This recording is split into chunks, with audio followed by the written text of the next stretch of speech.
Okay, we are going to be live in 4, 3, 2, 1. Yay! All right, everyone, this is James from Dividend Stock Talk.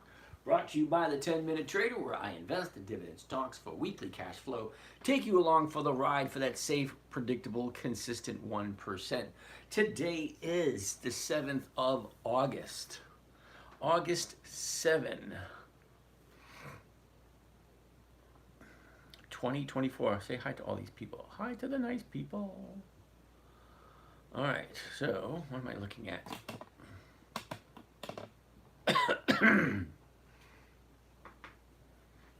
I know, I might have to move it down over to here. Anyway, that being said, let's get ready. Ready to rumble. Ooh, look at all these people saying hi too. Good morning, good morning, good morning. Joseph, Texas meme, what's happening? All right, so let's get ready, get started. Anyway, first of all, my name's James from Dividend Stock Talk, brought to you by the 10-Minute Trader, where I invest in dividend stocks for weekly cash flow, take you along for the ride for a safe, predictable, consistent 1% per week. Today, Wednesday, not a whole heck of a lot happens on a Wednesday in my world. We just get a little bit of balancing out on our account, see where our current positions are, and then from there, I move on and just, proceed with my day. Not a whole heck of a lot happening. Fun, fun, fun. All right, you flipper. Joel Suppley. Cool beans. Jeffrey's here. Way to go.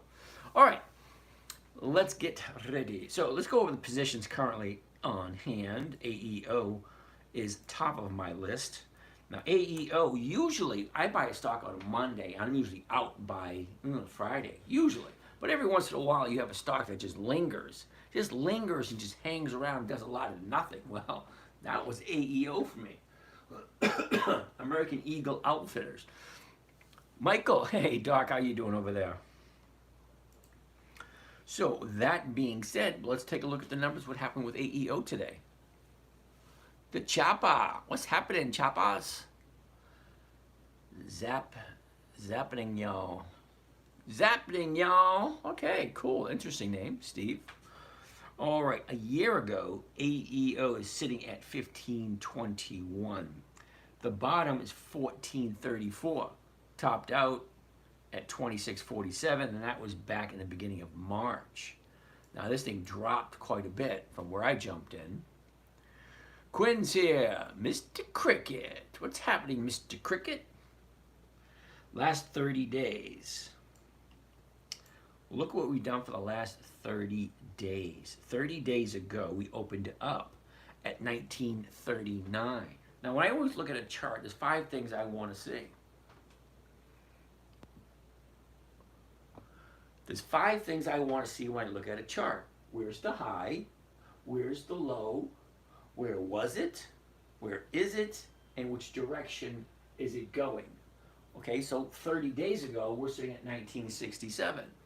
All right, the high for the 30-day period, 2256, and that was last Thursday. So from Thursday, Friday dropped, sorry, that was last Wednesday.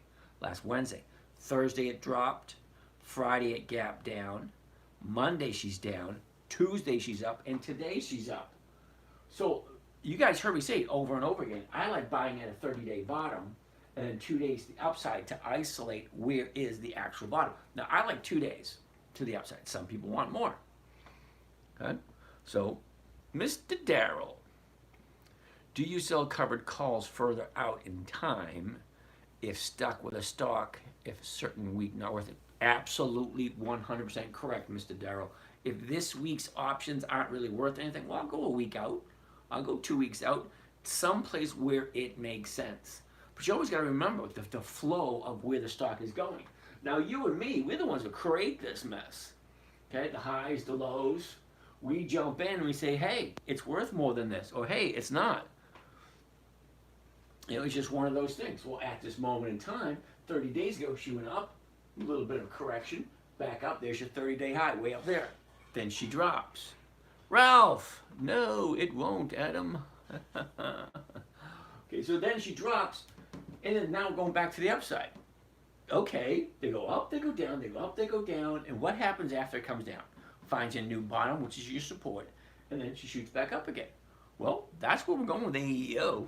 Now, it's currently at $20.07. My position on this one is the 21s. All right, so I sold the 21s. Hello there, man. Hey, someone, how are you today? Wonderful, wonderful. All right. So that's AEO. I see no problem whatsoever in what's happening tomorrow and then Friday. I mean, I would like it, personally, for selfish reasons, I would like it to stay right where it is. Because I sold the 21s. Weird thing, I didn't get a notification of your stream. Oh, I don't know what to tell you there. I'm not quite sure. Well, it's on every night. Every night at 9 o'clock. Or somewhere there was about.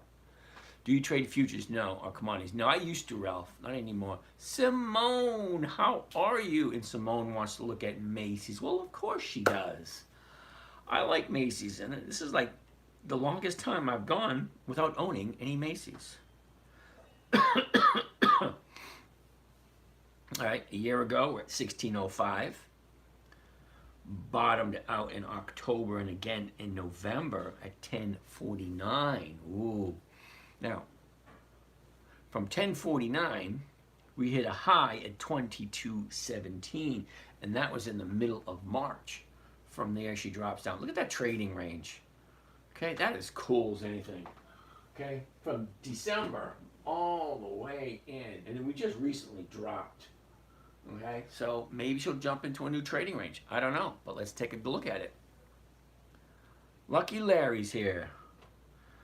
That's a nice trading range to high there. Last 30 days. Let's take a gander at the last 30 days. Here we go.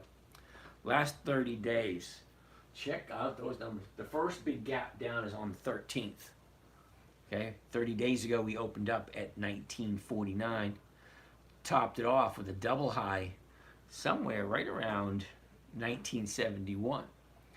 Then on the 15th right here, she gaps down. I love a good gap down because they have a tendency to fill, which means I have no problem whatsoever buying it down here because eventually she's going back up to that area. Eventually.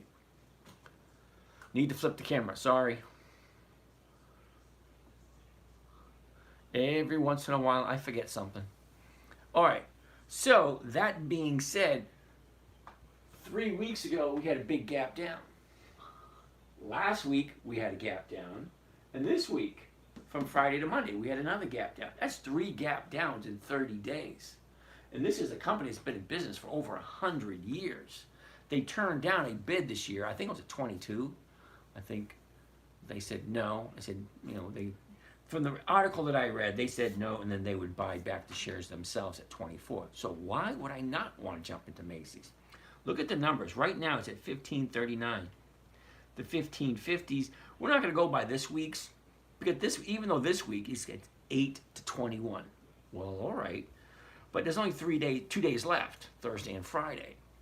Not a lot of time there. Hey, what's up with Japan stock market? Okay, someone, I honestly couldn't tell you. I really don't pay attention to the news. I'm stuck in my own little world. To be totally honest with you. I mean, I pay attention to what's going on in the market with the companies that I look at. That's about it. Other than that, I'm not really too concerned about those things. Okay, so next week's 1550s are going for 27 cents. Well, that's a nice return. That's close to 1.5% for the week. And we talked about that yesterday. Okay? We talked about that yesterday, and not a whole heck of a lot happened today. So she opened up, and she pulls back a little bit. Still 2 days to the upside. I don't know, but today's is a little bit lower than yesterday. So I'm not quite sure on that one. Okay, I'm not into it yet, but I have no money until Monday anyway, because all my money's invested already. Because I get 98% of my money's invested on Monday and Tuesday. Okay, Friday is when I figure out what's happening. Where's everything going? All right. So that's Macy's. I like Macy's, but I'm not into it this week. That being said, next on our list, NEE, N-E-E. Well, I haven't looked at NEE in a while. N-E-E. Let's go find a place where to put it. Right there. N-E-E. There we go. And that's going to be a no this week. Not that I don't like the company, because I do like the company. But look at the chart. Okay? This is where we are right now. 30 days ago, what, just above 69? And now she's sitting at 77? Well, that's over 10 bucks. And over 10 bucks means, it's a, profit-taking waiting to happen. All right, so from there, I'm going to write knee, not for next week, but for 2 weeks out. Because we're going to give it a little bit of time for it to fall. Because right now she's at 77 and she's still going, up strong. So if it's still going up to strong, in a couple more days, eventually it's going to turn around. Because if it didn't hit 82 before, or 81 or 82 before, what makes us think it's going to hit it now? So there's a little bit of space, not much. I'm not quite sure I would do it. 78.19, the 78s are going for 147, the 79s go for a buck. Well, they're both over 1%. Okay, so if they're both over 1%, I have no problem doing either one of them. Oh, hit the wrong button over there. I was wondering why it was keep going and going and going. All right, what are we looking at next? No? Nobody wants to look at me? Oh, yeah, so we're putting next tier energy, not next week, but the week after. That gives it plenty of time to find its top and turn around. N-E-E. All right, so N-E-E is written down for the next 2 weeks. We'll keep our eye on it, so as soon as she drops down, finds the bottom, yeah, because I like the numbers, over 1% works for me. Next tier energy is a great company. Bodo Glint, yeah, it is, but I'm saying that not this week, okay? Because you're buying into the high. Could it go up? Yes, it could, but I don't like chasing, someplace they've never been. That's like going someplace you've never been before. Well, they've never been to 82, not anytime soon, anyway. All right. So that being said, next on my list, Walgreens. We look at Walgreens all the time. Some people must be saying, hey, he must love Walgreens and Macy's. That's all I ever look at. Well, yeah, I do look at them often. Okay? A year ago, 30 bucks. I look at 5 things when I look at a stock. The high, the low, where was it, where is it now, and what direction is it going? That's what I want to see. Zotist, CME Group. Okay, Bodo, you got to give me the ticker symbol. Okay, CME, we'll take a gander at it. CME. All right, so CME's on the list. Why hubs up? It was supposed to go down. I have no idea what ZUB is. Oh, ZTS. Zotis, huh? And hub, I've never heard of it. H-U-B. All right, let's finish up with Walgreens. Oh, finish up, we just started up with. Just jumping on first time, love the Divvy Talk. Well, if it's your first time, alrighty then. Okay, so Walgreens a year ago was at 30 bucks. That was the top a year ago, 30 bucks. She drops all the way down to where we are now, which is kind of on the low side for Walgreens. Okay, the past couple of days, she's hit new bottom for the year. Right over here, yesterday. Last 30 days, let's take a gander at this. Okay, so here's the last 30 days. 30 days ago, we're on 11. Shoots on up, pulls back, our 30-day high, 12.25, drops down to here, 10.42. That was Monday. Tuesday was an up day. Wednesday was an up day. There's your invitation to jump on in. I like 2 days to the upside. Reckon Sloan, Aurora Innovations. You actually got to give me the ticker symbol because, especially with companies I've never heard of. Okay, now, I've never heard of that one before, so I have no idea. And bro, let me put you on. Go look at Disney right now. It's at reversal point. Cool. We're going to write Disney down. We'll take a look at that one also. Disney. All right, so we're going to take a look at Disney a little bit. Thanks for that, Jose. XRP, yeah. Okay. You have fun with your XRP. So I actually like Walgreens, and I do actually own some Walgreens. I love a 30-day bottom, especially come off of a 30-day top. 30-day top, 30-day bottom, 2 days the upside, and that's my bottom. That's my invitation right there. That's for me. You guys got to figure out what you look at. G, Chevron, MSTR. Never even heard of it. Wait a minute, yes I have. What were you writing down? Aura. AUR. What the heck is that? AUR. Never heard of it. Not weird. All right, Chevron and MSTR. CVN. MSTR. Okay. All right, let's finish up with Walgreens. Little risky, but can have a really good return. Chaz, I'm not quite sure what we're talking about. Charlo, Dollar Tree, DTR. That one I know. All right, let's finish up with Walgreens. So Walgreens right now, 1076. The 11's going for 24. That's 2%. Okay, what is this week? We had 2 days left for this week. The 11s this week's going for 8 to 10, a little bit under 1%, but okay. All right, next on our list, Walmart. Somebody wanted to look at Walmart. MSCI dropped 108 today. And you guys, anyway, we had a whole bunch of people asking about that stock yesterday. Daniel's here. Look at Disney next, bro. Trust the 5-year chart, any time frame. Okay, Jose, I'll get to it when I get to it. I got a lot of other people coming up before you. So we just finished up with that. Walmart is next on the list. WMT, Wally World, WMT. Okay, I'm going to say no to Wally World this week only because just a little too high. Because way too much profit taking here. Okay, if you want down here, yeah. So we're going to put Walmart on the back burner. Last 30 days. Here we go. Okay, here's our last 30 days. This thing's going to be ready to turn any day now. Look at it. Up, down, up. There's your top way up there. 71.25. Drops down here to 66.91. Well, we can have the bottom any day now. Tomorrow or the next day. That would be great to jump into next week. So I'm going to write Wally World down for next week. WMT. Outstanding. Look at Walmart for next week. All right, next on the list. UEC. Somebody posted this last night. Can you move the camera a little bit? I don't know which camera we're talking about. Sorry, it's I got 6 cameras going here, so if I move one, then the other ones aren't going to look quite right.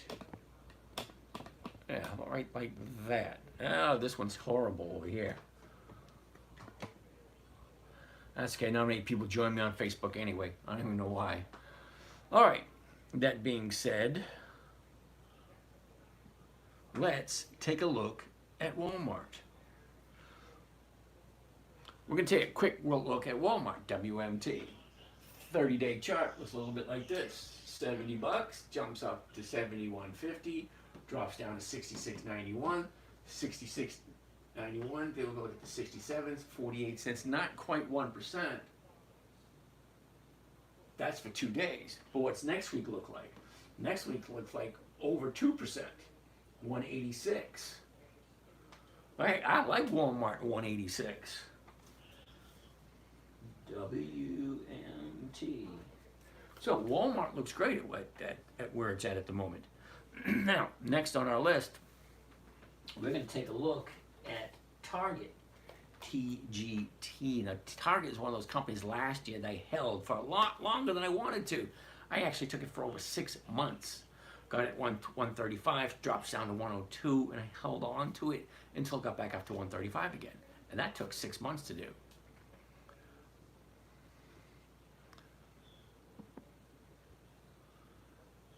There we go. All right. CCL, put that down. CCL. CME. CME. CME Group. Yeah. Sorry, CME Group's going to be a no, only because it's a monthly. What does that mean? Well, monthly optionable stocks only can do it. You can only trade options once a month. Once a month, let's say you get 1 or 2%. Well, the max you're going to get is what, 24% per year, if you like it. And then you have to guess, where is it going to be in the next 30 days, which is 4 weeks. Well, this one's going up. I honestly don't think it's going to go up continuously for 4 weeks, because if I'm wrong, I have to hold it longer. And the numbers just don't work. See, right now it's at 205. The 200 is going for $6. All right, which means I lose $5 right off the top. So then I'm only getting $1.10 on a $2 stock, on a $200 stock. Well, I've got to hold it for 2 weeks, and those numbers just don't work for me. Okay, so you're bringing in 0.5% for this week. That makes no sense at all. Okay, 0.5% for a week? No, because then you're walking away with what, 24% a year? I mean, some of you guys might be okay with that. I just don't like monthlies. They just don't pay the same.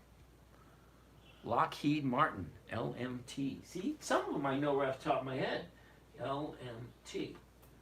Now, Lockheed Martin is on my list. We'll take a look at it. So CME is going to be a no. Sorry. ZTS. ZTS. ZTS. Now, to be 100% honest, I've never traded ZTS. There's a reason why. It's a monthly, which means I can only do it once a month. What is this one paying? 192, 190 is going for not even 0.5% for 2 weeks. Yeah, no, the numbers just, I've never seen the numbers actually work on monthlies to make them attractive to me. So ZTS is going to be a no. Nike, ooh, SVIX. NKE, SVIX, never heard of it. Hub, HUB. HUB. Can't find that symbol. HubSpot.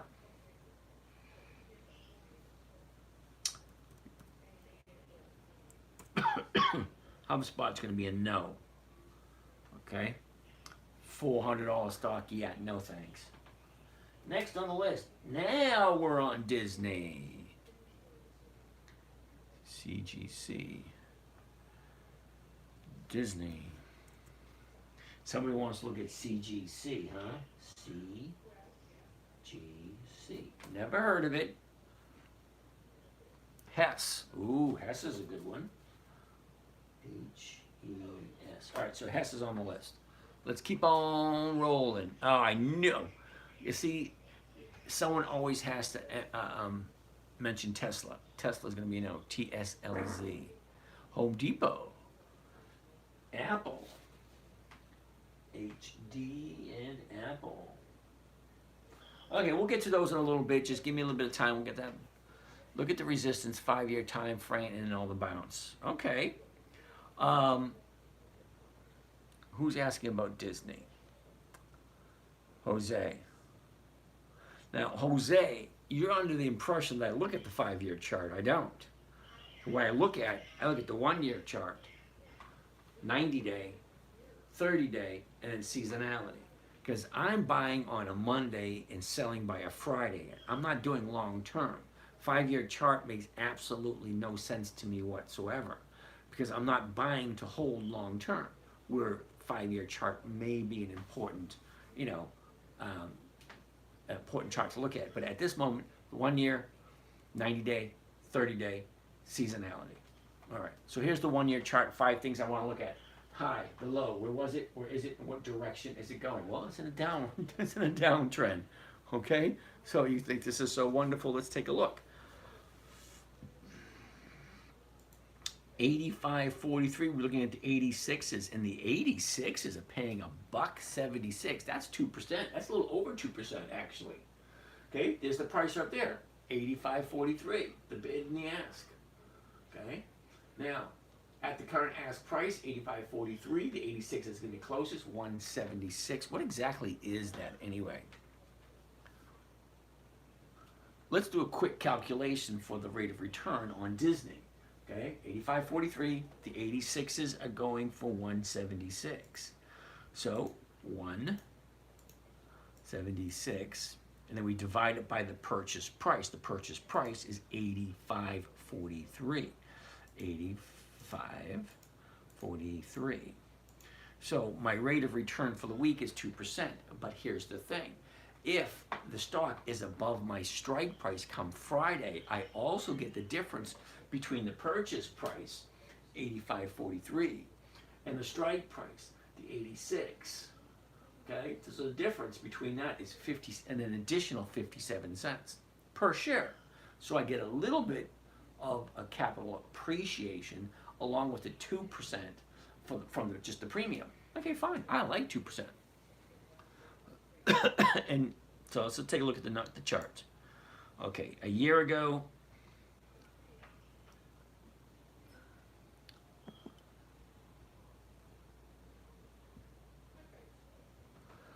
okay, so actually we're looking at the chart now for Disney. A year ago, we're at 86.81.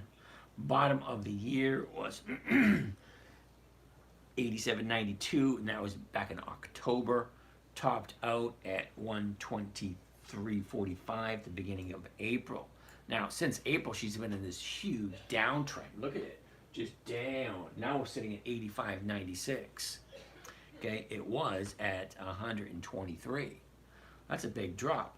Last 30 days, still dropping. So 30 days ago, we're sitting at 97.69. 30-day high was 98.72. The 30-day bottom was today. So what is that going to mean? That means we're going to keep our eye on Disney until it actually finds its bottom. Look, up, down, right here where we are now. Well, where's she going to go now? Eventually, she's going to find that bottom and go back up again. That's what stocks do. They go up, they go down. So I want to keep my eye on it just so that I can identify when the bottom comes. Because the bottom's coming eventually. Because that's all stocks do. They go up, they go down, they go up, they go down. Well, this thing's been going down for quite a while. So we'll keep our eye on it just for the next couple of weeks. See what happens.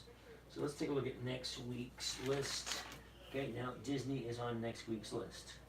All right, so we'll take a look at next week. Hopefully we'll get that bottom pretty soon. All right. E and B. E and B. Never heard of it, but okay. Oracle. O-R-C-L. Now, I got someone here in the audience asking me about O. Now, I'm trying to ignore it because O has always been a no. And I'm assuming you're new here, so you probably don't know how much O is a no. Okay? Now, I look at O all the time because people always look at me and say, hey, what about O? They pay monthly dividends. Well, wonderful. They may pay monthly dividends, but here's the thing about O. Number one, it's at a high of the year. No, that's a first no. Number two, it's a monthly optional stock. That's a no. Now we're going to go back and we're going to take a look at Yahoo Finance. Now, Yahoo Finance, you know what I didn't ask? Did anybody check and see if the YouTube is working properly? Now, we're going to put O, okay? O, Income Realty. We're looking at O, Income Realty at Yahoo Finance. The very first thing I want to see is how often do they pay dividends? Well, we're going all the way back as far as we can in historical performance, where the information is stored. Now, this thing goes all the way back. Well, it goes back quite a ways. It goes back to 2009. So I'm going to read some of these dividends to you, and you see if something comes out at you, and you see why I don't like it. This will be reason number, what? Reason number 4, I don't like O. What about O? It's a stock that barely moves up and pays dividends. So what? Not your average wolf. Well, alrighty then. I'm giving you reasons why I don't like it. I'm on reason number 4. 2009, they started paying dividends. Well, not that long ago. Okay, not 20 years anyway. Wait a minute, yeah. Nope, not 20 years. Okay, so 2009 it was 14. 2010, 14. 2011, 14. 2012, 14. 2013 goes up to 15. 2013 then jumped to 18. Okay, and then what is that? May 18, still okay. 2014, 18. 2015, 18. 2016, 19. 2016, 20. 21. And 2017. 2018, 21. 2019, 22. 22, 23, 23. Yeah, you know what? It goes up very slowly. Okay, not consistent. Okay, I like consistency when it comes to dividend stocks. I want them to increase every single year. O doesn't do it. Okay, let's go quickly to a summary. Now, a summary is going to give me a little bit more information. All right, so the dividend for O is $3.16 for the year. What is that yield? That's a 5.22% yield. Okay, so I'm showing you how to get 1% per week, safe, predictable, and consistent. And you're showing me something that gets 5%, right, 5.2% for the year, doesn't increase their dividends, and doesn't have weekly options. So it's a no, no, no, no, no. Okay, you know, it's like a whole bunch of reasons why it's a no. No to O. It always has been. YouTube is working. Cool beans. All right. So next company we're looking at is going to be AUR. AUR? What the heck is AUR? Aurora Innovations. Monthly optional stock? No. Okay, now I would love to be able to say, yeah, great company. I would buy it, but no, I wouldn't buy it. Charlo, thanks for explaining things so well. Making sense. All right, Carlo. Okay, thanks for the explanation. Now, think of it this way. Okay, you're here for a reason, whatever it is. Me, I personally like that safe, secure, predictable, consistent 1% per week. Well, a lot of people might say, yeah, 1% a week sounds good.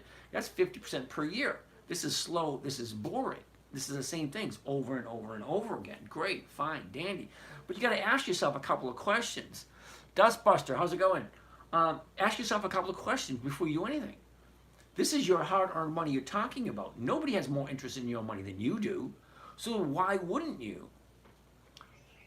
Think about it. Why wouldn't you pick something that makes sense, number one, that you can explain simply and easily? Okay, where's your money? What do they do? Are they profitable? Is it something you would recommend to your friends and family? These are a lot of interesting questions. But my number one, well, I have a few questions. One of them is, does it make sense? Okay, is the company I'm looking at a good company? Well, Disney, we were looking at a little while ago. Yeah, it depends on how you look at it. Sometimes, the new administration there, not quite going the way traditional Disney went. So they're trying something new. Doesn't seem to be working, but not the point. They get name recognition. They've been around for a while. Yeah, they're getting beat up a little bit, but eventually they'll get their legs back and they will find where their bottom is going to be. So I'll keep an eye on it. And then, how do you analyze how good a company is? I'm going to tell you really quickly. I'm a really lazy trader. I really am. I like Cliff Notes. Now, I don't know if you know what Cliff Notes are. Cliff Notes kind of like a cheat sheet. Instead of going to see a movie, you can get a 15-minute wrap-up. This, boom, there you're done. We used to do that with books. Instead of reading, 200, 300, 400-page book, we get Cliff Notes. A couple of paragraphs gives us an idea of what happened. So we don't have to spend all that time. So what do I mean by that? Future revenue is how it's all forward-looking. Not your average wolf. Okay, all right. Now, I'm going to make the assumption, not your average wolf, that you're not retired and that you're looking for capital appreciation, which is nothing wrong with that whatsoever. So basically, I'm going to just let you know, you're definitely in the wrong place, dude. I am not forward looking for revenue, none whatsoever. I look for consistent, profitable companies. So if I'm putting my money into a company, I want to make sure that they're profitable and consistently profitable. I'm not just talking 1, 2, 3, 4, 5 years. No, no, no. The only companies I like have 20 years of increased dividends. It's kind of like cheating because I'm not reading the quarterly reports. I'm not reading the annual reports because I know numbers don't lie. Facts are facts. If a company is paying a dividend, so there's two companies. One is going to take all the profits, put it back into the company so the stock price will grow, grow, grow. That's called capital appreciation. Great, wonderful. If you're younger, okay, me, I'm 60 years old. I have no desire whatsoever to put my money into anything, wait for it to grow before I take it out. No, no, no. I want actually, I don't want it. I need it. Okay, that's where I am at in my life. I have a certain amount of money. I have it invested at 1% per week. It pays my bills, my personal bills. Okay, that's all I personally need, just 1% a week. That's over 50% per year. If you can live off of 50% of whatever you have. I have no idea what you have. I know what I have. Now, I have 6 different accounts. I share 3 of them with you guys. Or do I have 7? I forget. Anyway, I share a couple of accounts with you guys so you can see what the numbers look like. I have a cash account. I have a margin account. I do this type of trading in one account, specifically this type of trading, because I came how it came about was when my 9-year-old daughter wanted to learn how to trade. How do you teach a 9-year-old girl how to trade stocks? That's nothing to be about. It has nothing to do about being a girl or a boy. That part's totally irrelevant.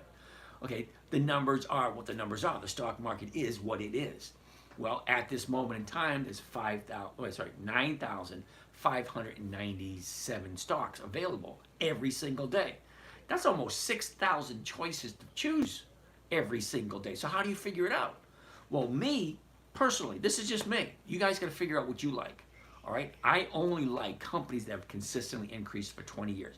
Because here's the thing. If a company is profitable, they're either going to take the money, put it back into the company for capital growth so the stock price goes up, or they're going to share it with their investors. That's you and me. Once we buy and sell stocks, we become either investors or shareholders. Now, I'm an investor or a trader, however you want to look at it. All right, but there's only certain stocks I look at. And the reason is because if a company is profitable, they're going to share their profits with their investors. Okay, that's worked into the equation at the annual report somewhere. Now, do I have to read it all to figure it out? I could if I wanted to, but I don't want to. Because if they increase every single year after year after year after year, 20 years, okay, that means they must be doing something right. Okay, if they're increasing every year, I don't have to read the annual report. Because if they weren't profitable, they would be taking the dividends away.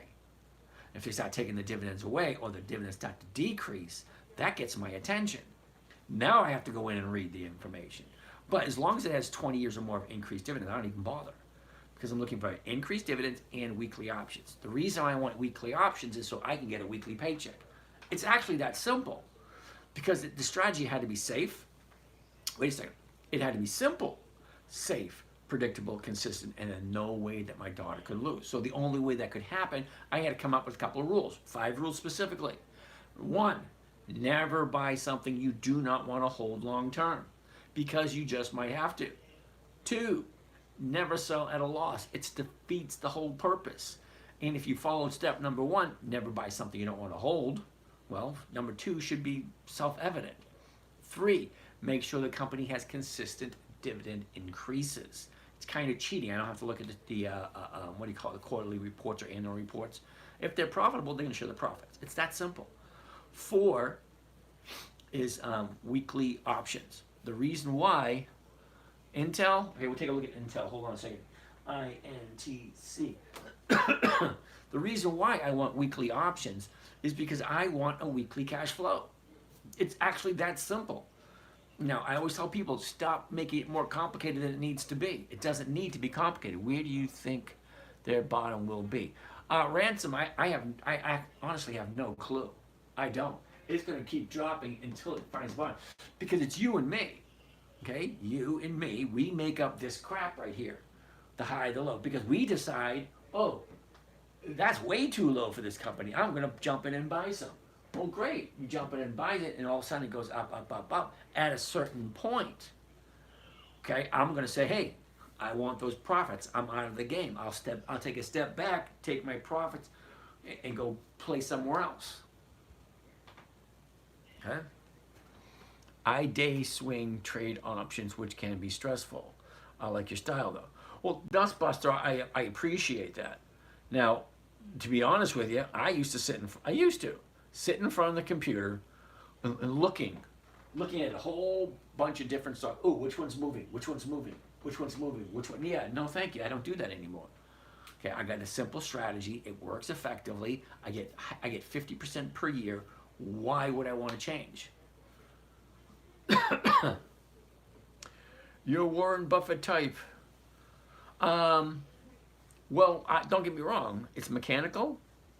All right. Yeah, well, yeah, you do this, this, and this, and it's all good to go. ENB has been doing dividends for more than 20 years. If you get a chance, let me know. ENB. I've never heard of ENB.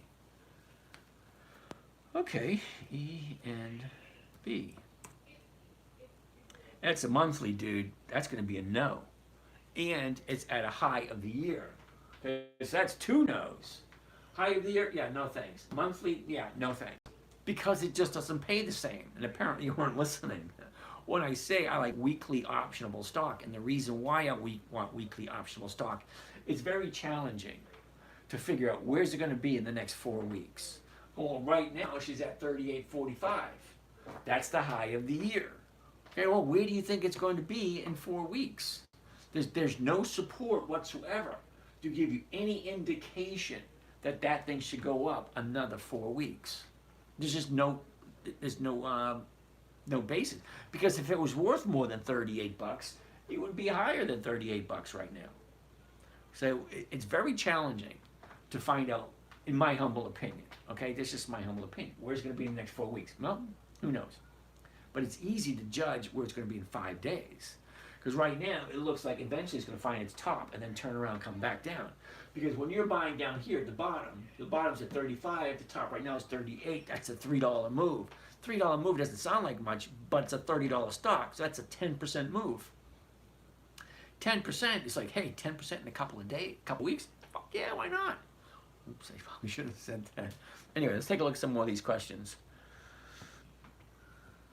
So where do you find these companies? Ooh, Lily. Okay, where do I find these companies? I hope you got a pen and paper handy. Here it comes. You ready? Google. Funny, Google. You go to Google, in the search bar, Dividend Kings List 2024. 54 companies that have increased their dividends for more than 5 decades. Dividend Champions. I believe there's 150 of them. Increased for 25 years. Dividend Aristocrats List 2024. I think there's 67 Dividend Aristocrats. 25 years of increased dividends. And then you get the Dividend Contenders. Honestly, this is solid advice and I appreciate it. Ransom, way to go. And then last list, so you get five lists. Dividend Kings, Dividend Aristocrats, Dividend Champions, Dividend Contenders, and Warren Buffett's list. So just go into the search bar, Warren Buffett's Stock List 2024. It'll actually give you a PDF or an Excel spreadsheet with all the stocks and their current values and their dividend. And it gives you a lot of information and it's free. Okay? Dividend Kings, Dividend Aristocrats, Dividend Champions, Dividend Contenders, and Warren Buffett's list. Right there's about 300 companies that have consistently increased their dividends for more than 2 decades. So I hope that helped out there, Lily. Just Drew. Do you analyze charts or mainly care about dividend increases? Okay, Just Drew, excellent question. Okay, excellent question. Do I just analyze charts or do I actually care about the dividend increases? Well, it's kind of flows. Okay, first thing, and this kind of like works right in charge with everything else. So let's go.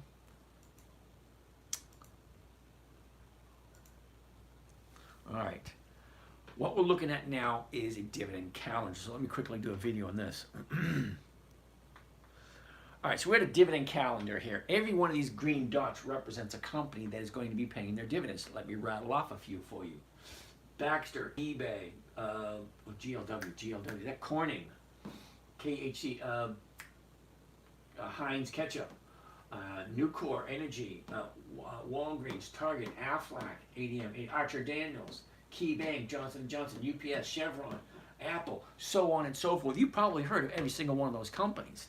Now, when one of those companies, okay, gets ready to pay a dividend, that's what these green dots are. So if you want to collect a dividend, you have to buy it before these dates, and that's called the EX date. It says 4 dates to remember.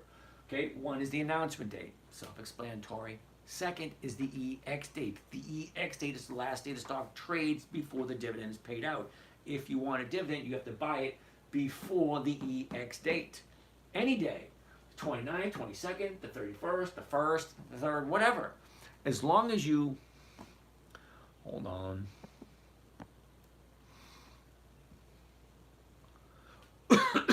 As long as you own the stock before the date of record is date number 3. Now, date number 4 is the payment date. Well, it's all self-explanatory. Announcement date, payment date, EX date, date of record. Okay? The date of record and the EX date. How do you feel about HON? That's Honeywell, isn't it? I'm going to write it down. We'll take a look at it in a little bit. HON. We'll take a look at Honeywell in a little bit. All right, that being said, ENB is going to be a no. Terribly sorry. Somebody liked it and wanted to see it. CVX, Chevron. All right, sometimes you have the stock in play week after with quarterly divs. How does that work? Oh, Poseidon's last molar. Okay. I'm missing some of these questions. Sorry, guys. I'm missing some of the questions, so I have to go backwards. All right, UNH. I have no idea what UNH is.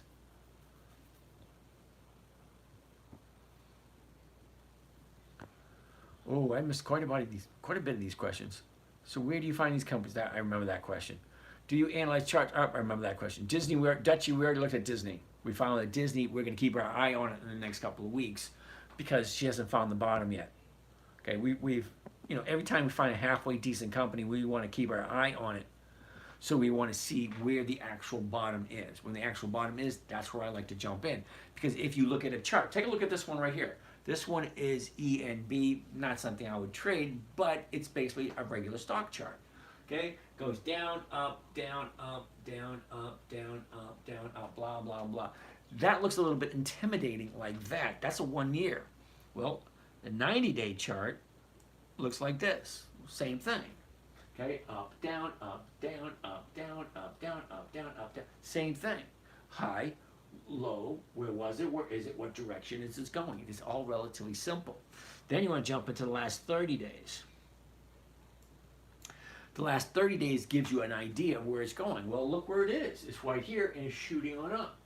Great if you're one of those people that likes to buy at the high and wait for it to go higher. I don't do that because eventually she's going to come down and then turn around and go back up again.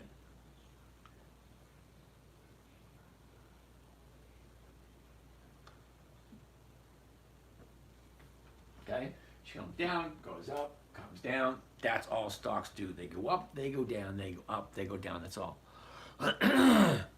Or you buy it continue to go down. No. I don't like buying when it's going down. Monthly, la. UHN. What the heck is UHN? University of New Hampshire?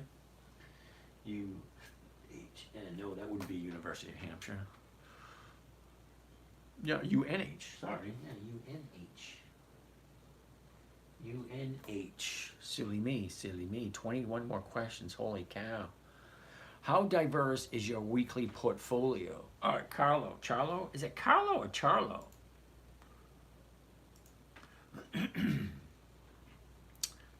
Taking a look at my list.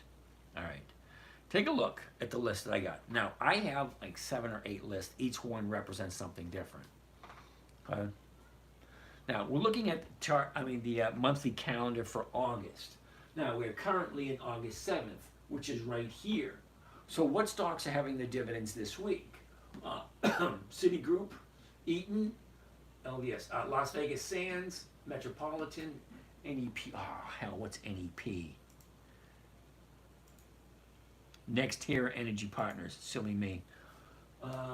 Ford, Intel, KBH, KB Homes, British Petroleum, IBM, Siri, Visa, Wells Fargo. That's just this week right here.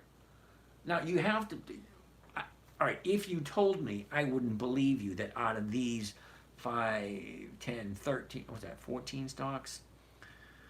10, 13 stocks, that you couldn't find one decent one or 2 decent ones. Ford, Intel, British Petroleum, IBM, Siri, Visa, Wells Fargo. Come on, you know all these companies. Those are the only ones I look at for the week. So as the weeks pass, all right, next week I'm looking at these. Alcoa, Apple, Capital One Finance, ConocoPhillips, US Steel, Eli Lilly, Microsoft, ExxonMobil, so on and so forth. And that's all I'm going to look at next week. I'm not going to look at anything else. Okay, I'm not going to look at CMI or KGC or Baxter or DuPont. I'm not looking at those because they're not up for consideration. What do I consider up for consideration? Well, where's the green dots? That's what I'm looking for because each one of these green dots is the EX date. Now, 2 weeks before the EX date, most of the time companies go increase in value. That's why I look at the calendar. Okay, this week, good. These are the ones I want to look at. That's it, and that's it only. Because if the stock's going to move up, I want to jump in, buy it at that current price, sell somebody the rights at that exact same price I just paid for it. Imagine that. You buy a stock for $100, you sell it for $100, and you still get 1%. Well, 1% a week is over 50% per year, and it's really not that difficult. So I don't know if it's Carlo or Charlo, but that's basically what my weekly portfolio looks like. It changes every week. But the funny thing is, okay, and there's 4 quarters in a year. 4 quarters. January, February, March, first quarter. April, May, June, second quarter. July, August, September, third quarter. October, November, December, fourth quarter. Each quarter looks the exact same. Each quarter has 13 weeks. 13 weeks. There's 52 weeks in a year. There's 13 weeks in a quarter. Okay, so week number 1 for the first quarter looks the exact same as week number 1 for the fourth. Let me show you really quickly. Okay, August. Let's fire a simpler list. Let's use Warren Buffett's list. Now, July. Come on, where are you? Okay. This is July. July is the first month of the third quarter. So look at the stocks we have. American Express, Bristol Myers Squibb, Globe Life, MasterCard, Verizon, AbbVie, Procter & Gamble, Bank Mellon, Ally, Aon, and DHI. Okay, that's the first week, second week, third week, fourth week, fifth week of the quarter. But that's the first month of the quarter. Let's go back. April. April's the first month of the second quarter. American Express, Bristol Myers Squibb, Globe Life, AbbVie, Visa, MasterCard, Ally, Aon, DHI, Bank Mellon, Procter & Gamble. That's the exact same as it was in July. Okay, July is the exact same as April. So let's go to January. So January 2024. Oh, look. American Express, Bristol Myers Squibb, Globe Life, AbbVie, Bank Mellon, Procter & Gamble, Verizon. It's the exact same list. Okay, that shows you how boring it is. Exact same list, quarter after quarter after quarter. There's 13 weeks. Okay, I believe we're on week number 6 for the quarter. Is that correct? So week number 6. So next week is week number 7. And then week number 8. And then those are the only stocks I look at. What is up for consideration for that week. I jump in on Monday, pick up 4 or 5 stocks, that's it.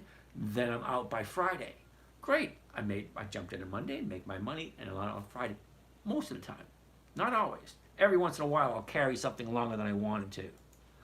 At this time, at this moment of the year, and that would be AEO and Win. So I've had AEO since April, and I had Win since May.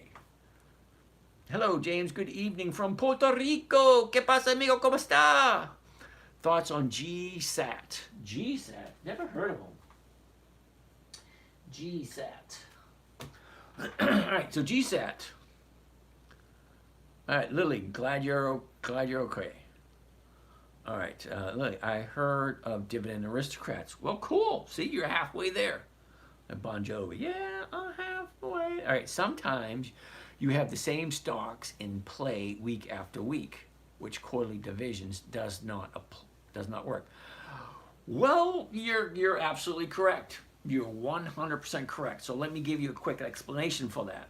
Are you ready? Because it just works. It pays. Okay, so if you take a look, you know what? We haven't done this in a while, so let's actually go back and take a gander at it. So we're going to go over to my website, The 10-Minute Trader. And we're actually going to look at current trades for 2024. Okay, actually gives you my trades for the year. Now I have to apologize because I don't have week number 30 or week number 31 posted already. All right. That's all. In case you were wondering, all those little dots right there are my social media, YouTube, Twitter, Facebook, Instagram, podcast, blah, blah, blah, all those. All right. Now, if we come down a little bit further, these are all...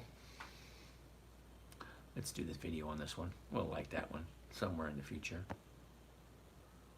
Come on. Right there. Right there. All right, here we go. So now we're looking at all the trades I've done so far for 2024. There's week 29, week 28, 27, 26, all the way down to week number 1. Where is it? Okay, right here. Week number 1, the first quarter of the year. It tells you right there. Macy's, General Motors, Ford, CVS. So week number 1, I had Macy's. Week number 2, Macy's again.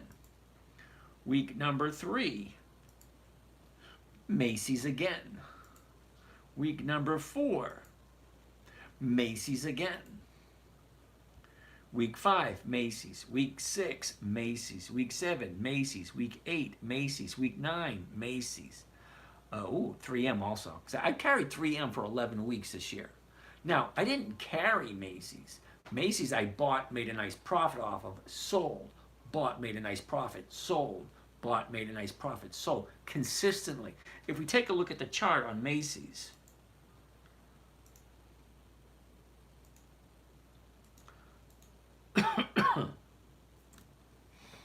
look at this space right here, from here to there, okay? This is what you call channeling. It stayed between 18 and 1950 for 7 months, 7 or 8 months. Yeah, wonderful. So you buy it here, sell it here. Buy, sell, buy, sell, buy, sell, buy, sell, buy, buy, sell, so on and so forth. And that's exactly what we did for since the beginning of January. And I like Macy's. Macy's is actually up for consideration this coming week. Here's where we are right now for the last 30 days on Macy's. Okay? Another video. So we're looking at Macy's for the last 30 days. 1950, she drops down all the way to 1450. That's a $5 drop. A $5 drop on a $20 stock is 25%. Okay, Macy's has been in business for over 100 years. They've got name recognition like no other clothing store or whatever the kind of store they are. All right? Now, 30-day bottom, Monday. Tuesday, up. Wednesday, up. Well, that's my invitation. I don't know what you guys got to figure out. How do you identify the bottom when you're buying? Because when you make money in the stock market, you buy low and sell high. Well, You're not going to get any lower than the 30-day bottom. Now, am I buying it to hold on to it for a long period of time? Hell no. I'm buying it. Look, we got 3 gap downs, 1 gap down, 2 gap down, 3 gap downs in the last 30 days. Gaps have a tendency to fill. Okay, Monday's gap already filled. Okay, last week's gap, that's up next for the list.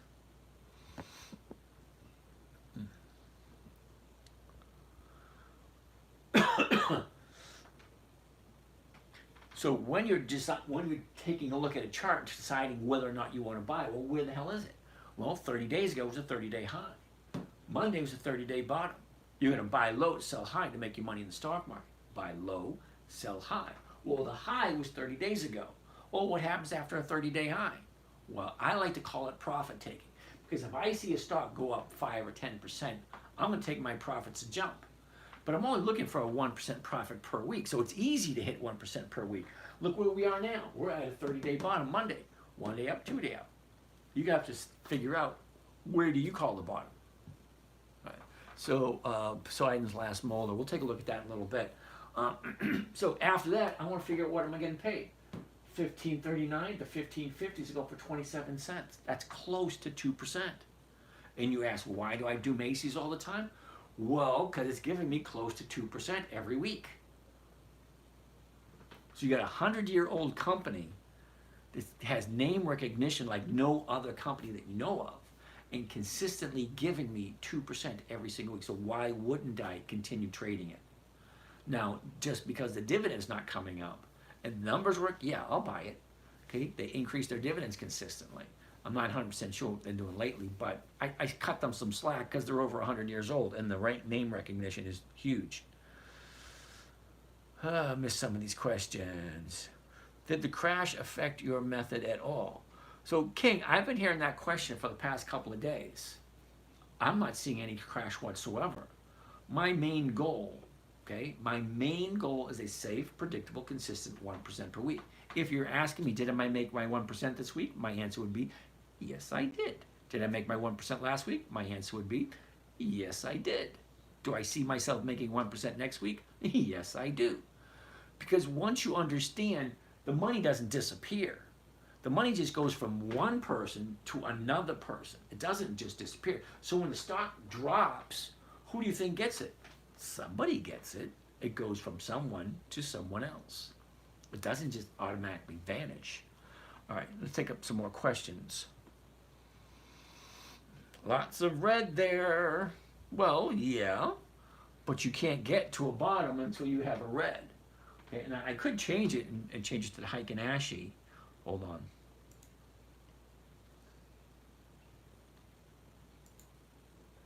Yep, Heiken Ashi, a lot of red. I don't really like that one. It's kind of misleading.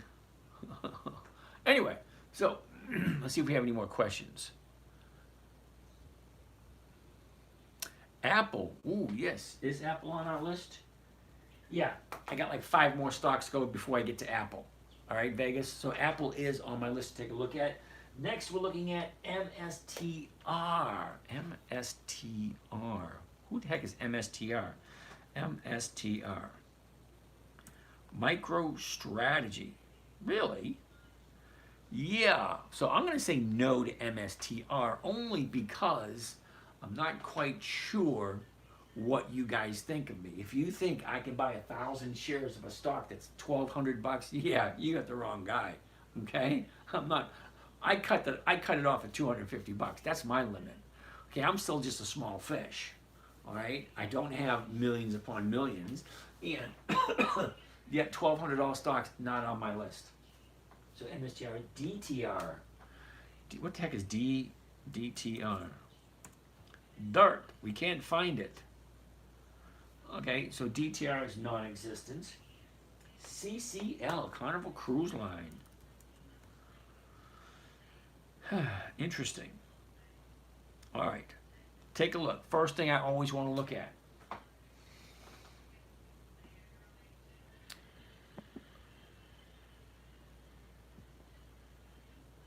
There we go. First thing I always want to look at is the high, the low, where was it, where is it, what direction is it going? BHA. Never heard of BHA. BHA. All right, so we'll take a gander at that one. So Carnival Cruise Line. If I bought it tomorrow morning, $13.98. The 14s are going for $51. That's a nice return. Think about it. If I'm buying it for $13.98 and the 14s are going for $51, what kind of return is that? Clear. 51 divided by 13.98. That comes a grand total of 3.6%. But here's the catch, the 3.6%. If you like Carnival Cruise Line at this price, that's what it is. So let's take a look a little bit closer. Hold on, draft, chart, there we go. Okay, so now I want to look at the chart. The high was 1978, that was in December. The bottom was 1088. So that's almost a 50% difference.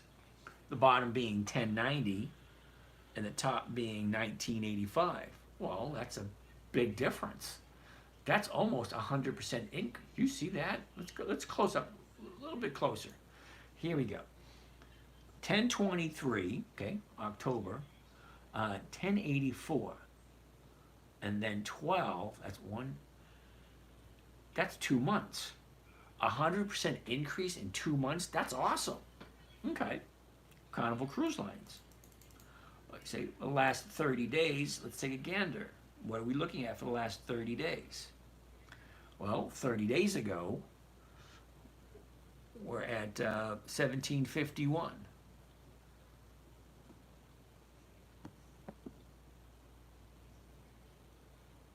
Come on. So 30 days ago, 1751, tops off at 1947, drops down to 14. Now from 19 to 14, that's a $5 drop. That's a 25% decrease. Well, Monday was your bottom right here. Tuesday was up. Today was kind of a down day, but it's still higher than the 30-day bottom. That's going to be a tough one to explain. Okay? Now, I love a 30-day bottom coming off of a 30-day top, especially when it's a 25% decrease. So she decreases in price 25% in 2 weeks. All right? Now she's here, 8.5. That was Monday. Tuesday was an update. Today was a little bit of a pullback. But today she opened up higher, so it's 2 days to the upside. Oh, great. That could be an invitation to jump in. Now, it's paying a very nice premium, but let's check and see how many dividends they pay. And for that, we go to Yahoo Finance. Now, over at Yahoo Finance, we're going to look up CCL, Carnival Cruise Lines. Go to historical data because I want to find out what they've been doing. So I want to look at dividends only, and they have no dividends at all. So why are we looking at Carnival Cruise Lines? They don't have any dividends. The chart looked good. Okay, what else looked good? Well, the premiums look good. But what happens if the stock goes down? You don't collect anything. Okay, so worst case scenario, and don't kid yourself because it could happen. Okay, there's a crash, recession, or whatever, pullback, whatever you want to call it, every decade. Well, we had one at the beginning of the decade in 2021 with the pandemic. BAH pays dividends. Okay, you know what? BAH. I never heard of them. BAH. Booz Allen Hamilton. Yeah, sorry. BAH is going to be a no. Reason why? It's a monthly optional stock, which means I can only do it once a month. Once a month doesn't work for me because it just doesn't generate enough money. Okay, I'm looking for a safe, predictable, consistent 1% per week. I can't do that with a monthly because at 145, the 145 is going for 230. Well, that's for 2 weeks. And that's not even 1% per week. Okay, you got it, Ransom? Okay? Then after that, if I'm incorrect, all right, I've got to wait another 4 weeks. In 4 weeks, I do, thank you, okay. 4 weeks, what is that one paying? the 150. Well, the 150 is paying 280. Okay? Now, that's a little over. It's not quite 2%, but I've got to carry it for 4 weeks. 4 weeks for not 2%? Okay, so 2% is for the month. That's a 0.5% per year. So 2% a month is going to give me what? 24% per year? Unfortunately, I can't live off of 24%. Okay, I live off of 50%. It sounds a little weird, but I could go back to work. I'm healthy enough to go back to work. I'm smart enough to go back to work. But I've been working since I was 13. My very first job, I was 13 years old, worked at Old Man Simmons Farms. Okay, it was, something to do. Me and my buddy, he lived three houses down. Okay, 3 houses down. Me and him was our first job. No, that makes sense, and is legit appreciated. Well, alrighty, Ransom, good for you. All right, next question. LMT, Lockheed Martin. Okay, I like Lockheed Martin, and it is on my personal list, and it's going to be a no. Couple of reasons. Okay. Or I should say, not today, not this week. Okay, I could say not anytime soon. Reason being, it's $500. Now, it is on my list.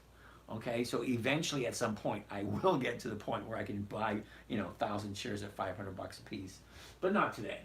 Okay, the reason why it's no, it's at the high of the year, and it's over 250. I got to draw the line somewhere. Okay, however much money you think I got, I don't. I cannot afford 1,000 shares at $500 a share. Because when I buy them, I like to buy 1,000 at a time. I could buy 200 or 300, but it is what it is. All right, so Lockheed Martin, even though I like the company, even though it is on my list, it's a no this week because it's just out of my price range.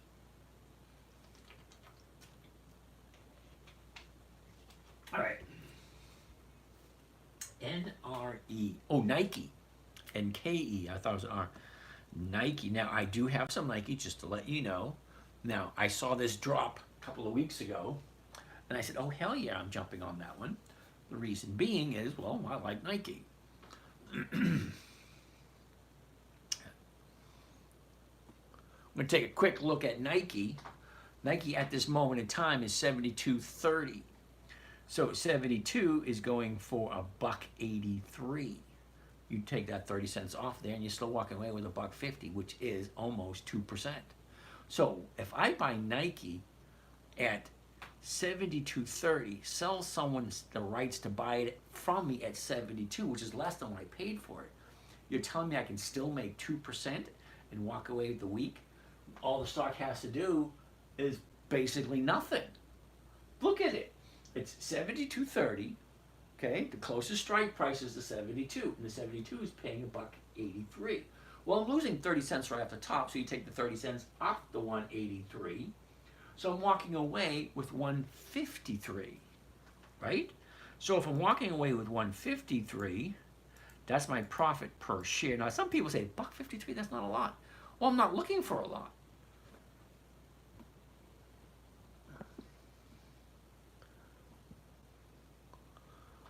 When calculating the profit and loss, you take what your profit is. In this instance, it's 183, subtracted 30, so I'm walking away with 153. So 153 is my profit. Now I divide that by the purchase price. The purchase price is 172. Well, why not 172.30? Well, because I already subtracted that 30 cents. Okay, so I took the 30 cents out of the equation when I subtracted it from the 183. All right, so I'm divided by the 72. My profit is going to be 2.12%. That's 2 1/8. 2 1/8%. Okay? Now, what does the stock need to do? Well, if it stays exactly where it is, I make my money. If the stock goes up, I make my money. The stock can even come down.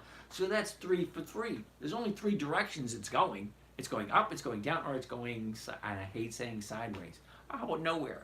Going nowhere, up or down, and I'm still making the money that I'm looking for. That's what I like. 3 things going my direction. All right. So the numbers work great. Now let's look at the chart. Hold on a second. There we go.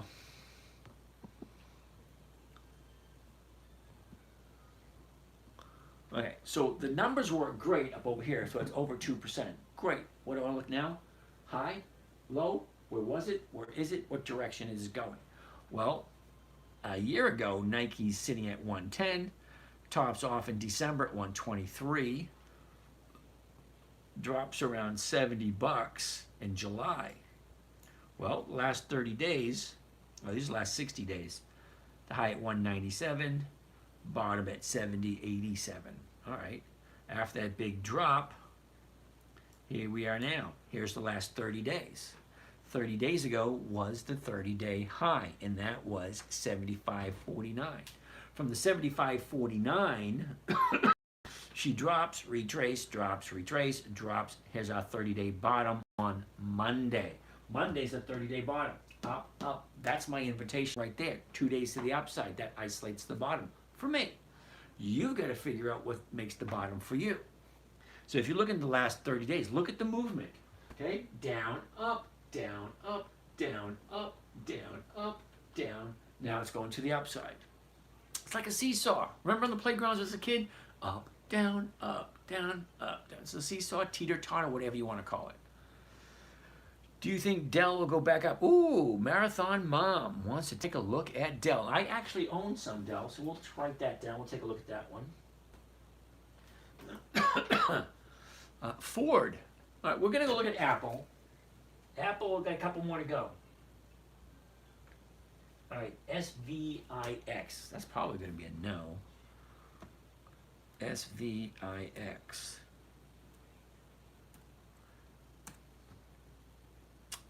Whoa, imagine that. Okay. Now this is an ETF. It has weekly options. All right, so let's see what the dividends look like. SVIX. Now I'm not too fond of ETFs. No dividends at this selected time period. So why are we looking at it? SVIX is a no. CGC. CGC. CGC. Oh, Canopy Growth Corporation. Okay, well, let's put CGC in here. I've never heard of it. CGC. Again, no dividends. Now, when I ask you guys politely to only send me stocks that have increased dividends, well, first they got to have a dividend. HON and Visa. HON is on the list. Got a ways to go. I don't think we'll get to it tonight. Well, you might get to it tonight. It's not that far down on the list. Hess. Now, when I tell you guys I like 20 years of increased dividends, well, it's got to at least have dividends. If it has no dividends, why are we looking at it? Okay, now, I know you guys like some of the stuff, and you want to take a look at certain things because you like them for some strange reason, but I'm not quite sure our thought process is on the same level. Now, you might be looking for capital appreciation. I don't care about capital appreciation, I really don't. I care about the safety, predictability, and the consistency of my profits. Now, if I can get 1% every single week, well, that's what I'm looking for. Whether I can get them through the dividends, the premiums, or the capital appreciation. I'll take either one of the three, as long as it's consistent and predictable. All right, so CGC, I'm going to go right to, yeah, there are no dividends, so CGC is a no. Home Depot, oh, check it out. Home Depot and then Apple. Okay, Home Depot is usually a no. Now, the reason why Home Depot is usually a no is it's out of my price range for one, and the premiums usually aren't that great. Uh-oh, I missed a question. I gotta go over here for a second. Oh, I like 1% a week and predictability. Well, all right then, Ransom, you could be in the right place.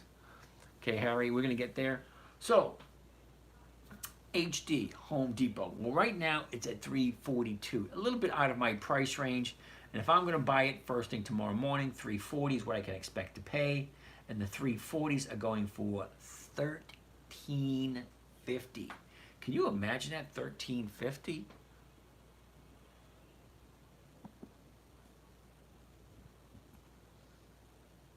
No, that's not what I want. I want that. All right. So we're looking at Home Depot. A year ago, 329, bottomed out in October at 274, topped out at 395, and that was in the end of March. Okay. Here's where we're sitting today. 30 days ago, check it out. 30 days ago, 30-day bottom. Now, remember I tell you what 30-day bottoms? 30-day bottoms, 331, that was on July 5th. She shoots on up, hits 375. So from 330 to 375, that's a nice jump. Pulls back, goes back up, back down. Now, we're looking at Home Depot to come back down again. Well, not the greatest time in the world to buy, because if it goes up and comes back down, well, she's in the middle of coming back down. So she's probably going to come down to 335 or somewhere in this area before she turns around again. So if I like Home Depot, I'm going to take a look at it next week to see where it's bouncing off of, because we got our 30-day top. So what I'm looking for, I would pause on Home Depot until it actually finds the bottom and turns around, because eventually, it may be this week, it may be next week. Eventually, it is going to find a bottom, turn around, go back up, because that's all Home Depot does. It goes up, it goes down, it goes up, it goes down. All right, next on the list is Apple. Now, a couple of people have been looking for Apple. Vegas, here it comes. AAPL, Apple. Interesting. First thing I want to see, high, low, was, is, and direction. Cool. Now, what are the numbers paying? I want to take a look at that. I'll get this video rolling.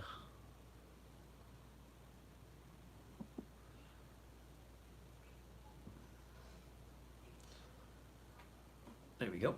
Now we're taking a look at Apple. At this current moment, 208.25. The 207s are going for 509. Well, that's more than 1%. The 210s, 440. Again, way more than 1%. Actually, it's more than 2%.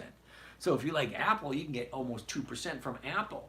Let's take a look at the chart and see what's happening. A year ago, 179, bottomed out in April. That's probably right around where that lawsuit was that they had to pay. I think it was in Europe. Okay, look at the recent high on the 15th of July, 237. From there, she drops down a little bit of a gap down. You guys know I love gap downs because it's going to fill eventually. 30-day bottom right here on Monday, Tuesday up, Wednesday up, and you got a gap down right here from Friday to Monday. Well, of course this is going to fill. Better than that, take a look at the seasonality chart. The seasonality chart has it going up consistently.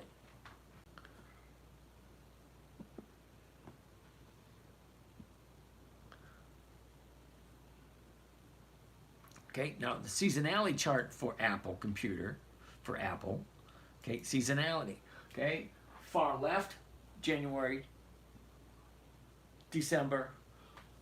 The blue line represents the movement this year, the red line, the whole year, from January to December over the last 10 years. That's a 10-year moving average, okay?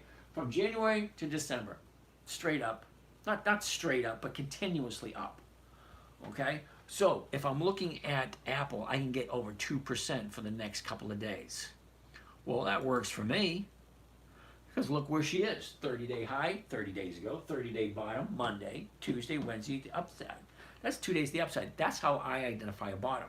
You're going to make your money buying low, selling high. Well, Apple is at a 30-day bottom. You don't get any lower than a 30-day bottom.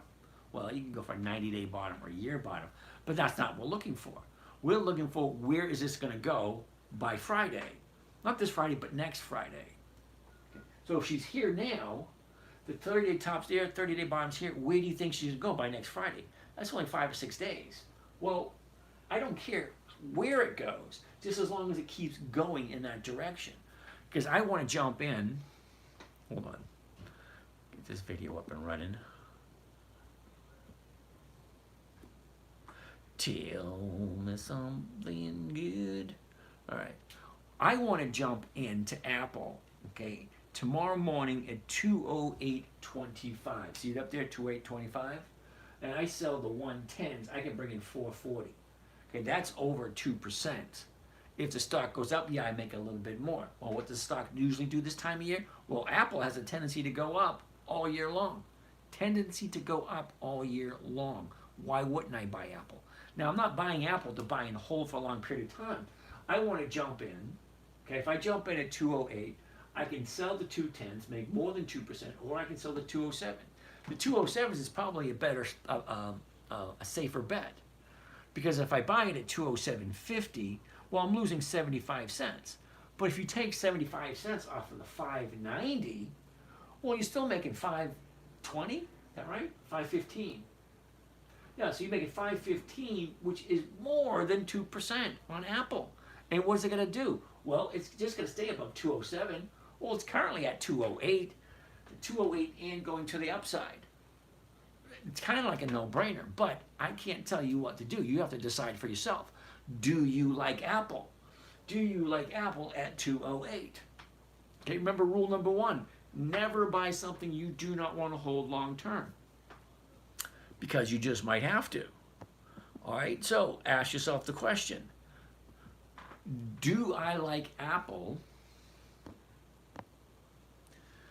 Do I like Apple? And do I like Apple at 208.25? Great. If I sell the 207s, the strike price, and the covered call, I'm making more than 2%, and the stock doesn't have to do anything.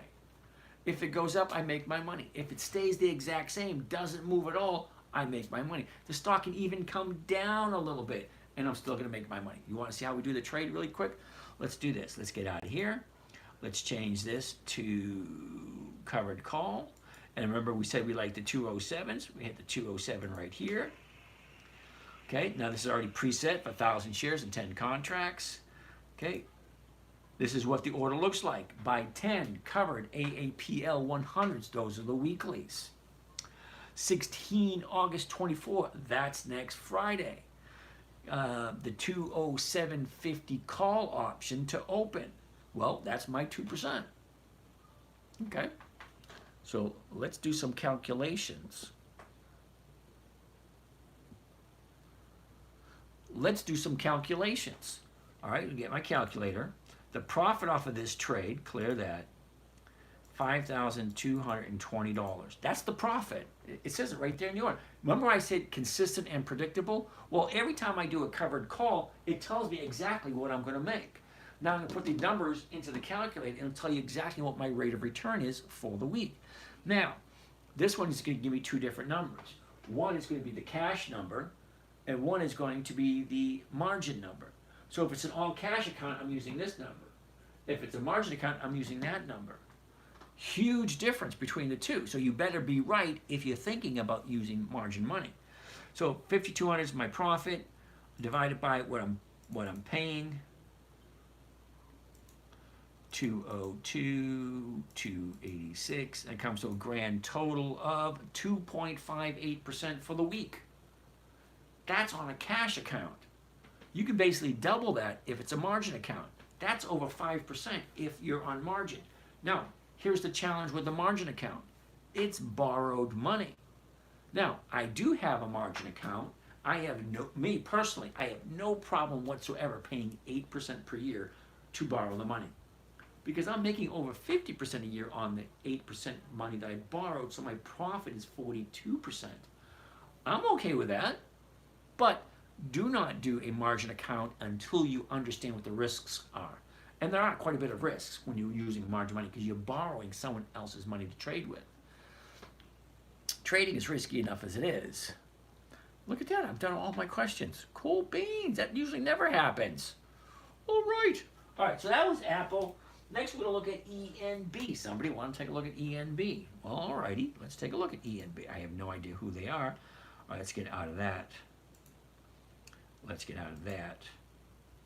Let's get out of this.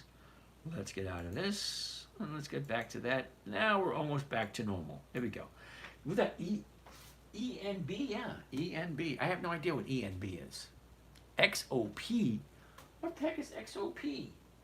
XOP. Now, somebody want to look at Carvana? Yeah, Carvana's a no. Okay, they haven't even been around for 20 years. So how can they possibly have 20 years of increased dividends? Solana, you're gonna have to give me the ticker symbol, because if I don't trade it consistently, I don't know what they are. XRP, isn't that cryptocurrency? Yeah, I don't do cryptocurrency. Okay, where was I? ENB. Okay, so let's go look at ENB. ENB, you say? ENB. All right, ENB. Enbridge. Enbridge is going to be a no. Now, for a couple of reasons. Reason number one, let me quickly show you why ENB is a no for me particular. It may be okay for you, but it's a no for me. Reason number one, it's a monthly optional stock. I can only write a covered call on a monthly optional stock once a month. That's only 12 times a year. What am I making, 25%? Yeah, it doesn't work for me. Reason number two, it's at its current high of the year. Well, that's automatically no, okay? Now, if a company doesn't have consistent increase in their dividends, that's one thing. But if I can't make money on a weekly basis, especially with monthly optional stocks, I can't, it's a no. It just doesn't work for me. Can we check out Caterpillar? I like Caterpillar. C-A-T. I can spell cat. C-A-T. I can spell hat. H-A-D, but I can't spell hippopotamus. No options on hat, okay? Cat. Why was I saying hat? Caterpillar. Love Caterpillar. Caterpillar's on my list, but it's just a little pricey for me. ET, energy transfer. Ooh, energy transfer. Somebody always wants to look at energy transfer. ET is going to be, we'll take a look at it, Shop. Isn't that, Shop? Well, I can tell you right now, Shop's a no, because I looked at it before, okay? Doesn't meet the parameters. Think about it. If you're investing your money into a company, now this is your hard-earned money. I've been working since I was 13. I'm 60 years old. That's a long time. Yeah, Shopify is going to be a no. Chevron is a yes, because I love Chevron. The reason why Shopify is a no, they haven't been in business for 20 years. How can they possibly have 20 years of increased dividends? Now, the reason why I look for 20 years of increased dividends is because it shows me that the company is consistently profitable. Now, believe it or not, there's over 300 companies. Let's do this. Hold on a second.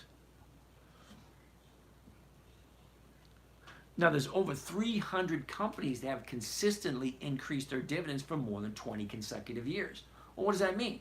Well, 2014, 15, 16, 17, 18, all the way up to this year, consistently increasing year after year after year. It's your money. You can invest it anywhere you want. I choose the top 300 companies. And the way I isolate them is 20 years or more of increased dividends. That means I know they're profitable and consistently profitable. Not a year or two or three, but 20 years consecutively. If they're making money every single year and they're more and more profitable every single year, why wouldn't I? How did this get open here? I'm not sure. I didn't want to chime in and bug you, so I You know what? I tried calling you 3 times, dude. 3 times. It's like, I'm what? on vacation in Sturgis. In Sturgis, what are you riding? 2019 Electric Glide Ultra Classic. Cool beans. I traded in my Harley Davidson for Goldwing. Yep, we had that conversation the other night. You know, don't get me wrong. I like a Harley. It's got a certain look, you got a certain feel when you're driving it. But when you're driving it 2, 3, 4 hours, it hurts your back. Well, it hurt my back. That's why I got rid of my Harley. Yes, sir. And a 6-cylinder is a lot smoother than those 2s. Well, and you get reverse. Yes, and that was a selling point for me. You kidding me? Hit this button and going backwards? Come on, I'm a small guy, 160 pounds. Can you imagine? Now, I've dropped my Goldwing a bunch of times, okay? Lifting it up ain't the easiest thing in the world. Yeah, I'm 6 foot 300 pounds. I don't have a problem putting Yeah, dude, I'm half your size, man. There's nothing wrong with that at all, you know. But yeah, I, I like the reverse. I'm assuming you sent me the invite accidentally. I just figured I'd stay quiet. Yeah, okay.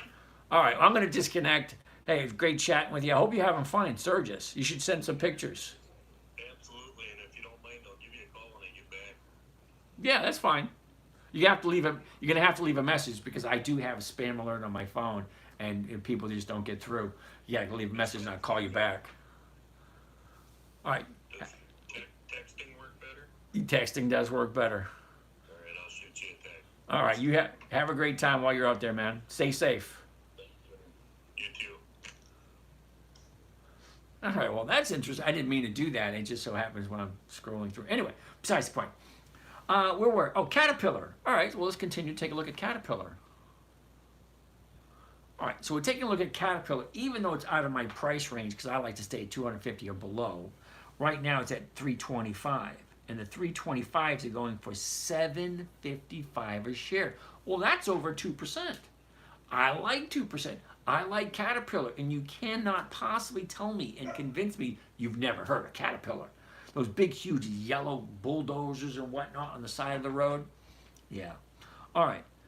A year ago, it was sitting at 280. The bottomed out and end of October at 225. Topped out at 381, and that was the end of March. From there, look where we are. 30 days ago. Now, I love my 30-day chart. I do. Because it tells me where was it 30 days ago? Where's the high? Way up there at 370. The bottom's down here at 305. 370 to 305. That's a big drop. Well, of course there's going to be a bottom and then going to the upside.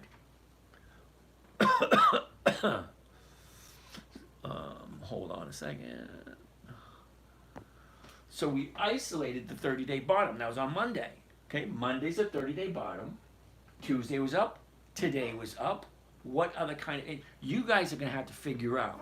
Okay, making money in the stock market. You buy low, you sell high. Get your 30-day bottom on Caterpillar here. Okay, you have to figure out where do you call bottom. Okay, over here, take a look. Bottom, 2 days up. That's where I call bottom. 2 days. But it kept going. Over here, here's the bottom, 1 day up. Didn't make 2 days up. Okay, they kept coming down. Okay, now we're here, 2 days up. This is where I call bottom, right here. 2 days to the upside from a 30-day bottom. So you got 30-day top, 30-day bottom. She comes down, bounces off. That's going to the upside. Okay, now, if I'm looking at it, the 325s, well, the 325s are going for 755. That's way over 2%. 2% a week is better than 1. But it is what it is. You have to figure out what you want. And then comes that very important question. Do I like Caterpillar? Do I like Caterpillar at this current price? Then it's a decision only you can make. I can't make that decision for you. Nobody can make that decision for you. You got to take the leap in saying, hey, this is my money. I trust this company. Caterpillar, I believe, is, well, it has increased its dividends for over 20 years. So great, I like Caterpillar. Okay, but you have to ask the question, do I like it at this price at this moment in time? That's the question you need to ask. All right, next on the list, Oracle. I like Oracle, ORCL. Okay, so here we are with Oracle, same thing. We ask ourselves certain questions. Question number one always is, how much am I paying for it? How much can I sell it for? And what kind of rate of return am I getting? So 125.41, the 125s are going for 340. That's more than 2%. Where is this 2% coming from? It's like the fourth or fifth company we looked at tonight that's giving over 2%. Well, what do I want to look at? Where's the high, the low? Where was it? Where is it? What direction is it going? Is this a good time to jump in? Well, let's take a look. The last 30 days, right here. Hey, take a look. 30 days ago, we're at 146. Comes down, shoots back up, tops out at 147. Okay, 147. Up, down, and ended up here. Today is the 30-day bottom. Now, I don't like 30-day bottoms when they're all by themselves. I like 2 days the upside. This is going to make me want to take a look tomorrow, the next day, and the next day. Because we are...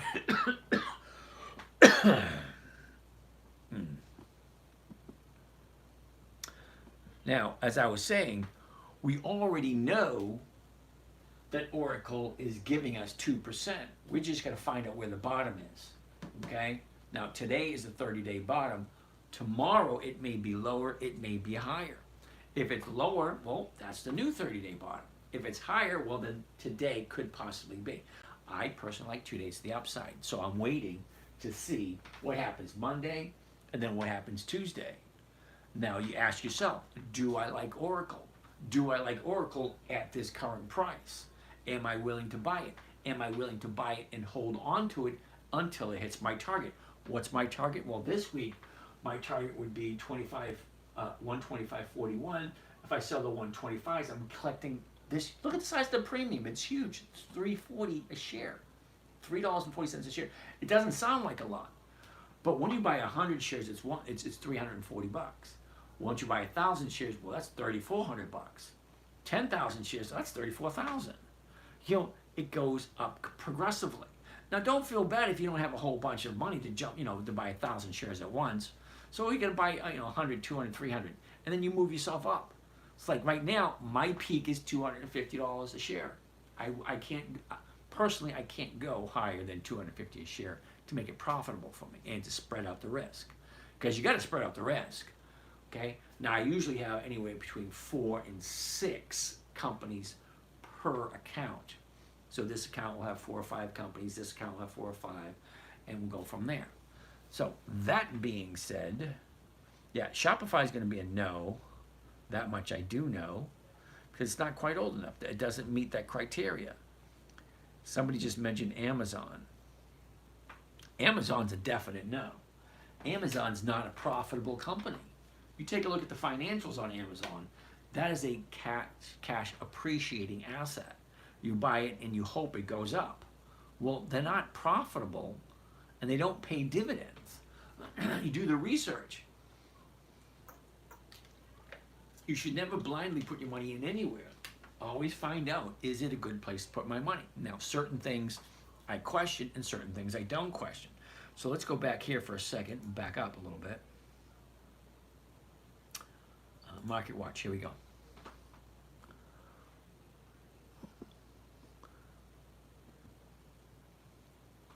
So we're back here at the Market Watch and we're looking at these stocks here. Okay, American Express, Bristol Myers Squibb, Globe Life, AbbVie, Bank Mellon, Procter & Gamble, Wells Fargo, Verizon, MasterCard, so on and so forth. These companies right here happen to be on Warren Buffett's list. Now, Warren Buffett's stock list, we all know who he is. Now, I never question anything on his list. So if his list pops up, yeah, I don't question it at all. But what I do question, I question the dividend aristocrats. Okay, so here's the dividend aristocrats. 25 years of increased dividends. Well, I'll take a look and make sure they are consistently increasing the dividends because every year they balance out this list. So every year it's updated. So the list from 2022 is different than the list from 2023. So next year they might add some more. So I'm constantly updating my list. So this is dividend aristocrats. And then we'll take a look at the dividend kings.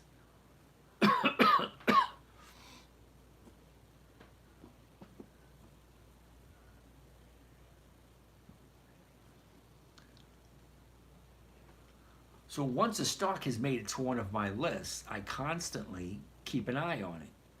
Now I have a list right here called Old List. Now these are stocks I've been trading for quite a while, 5, 10, 15 years, because it's the same list over and over again. If I see a company that consistently works and is profitable, well look, here's Oracle right here. You got it? Oracle, Cisco, AT&T, Verizon, MasterCard, Comcast, The Gap.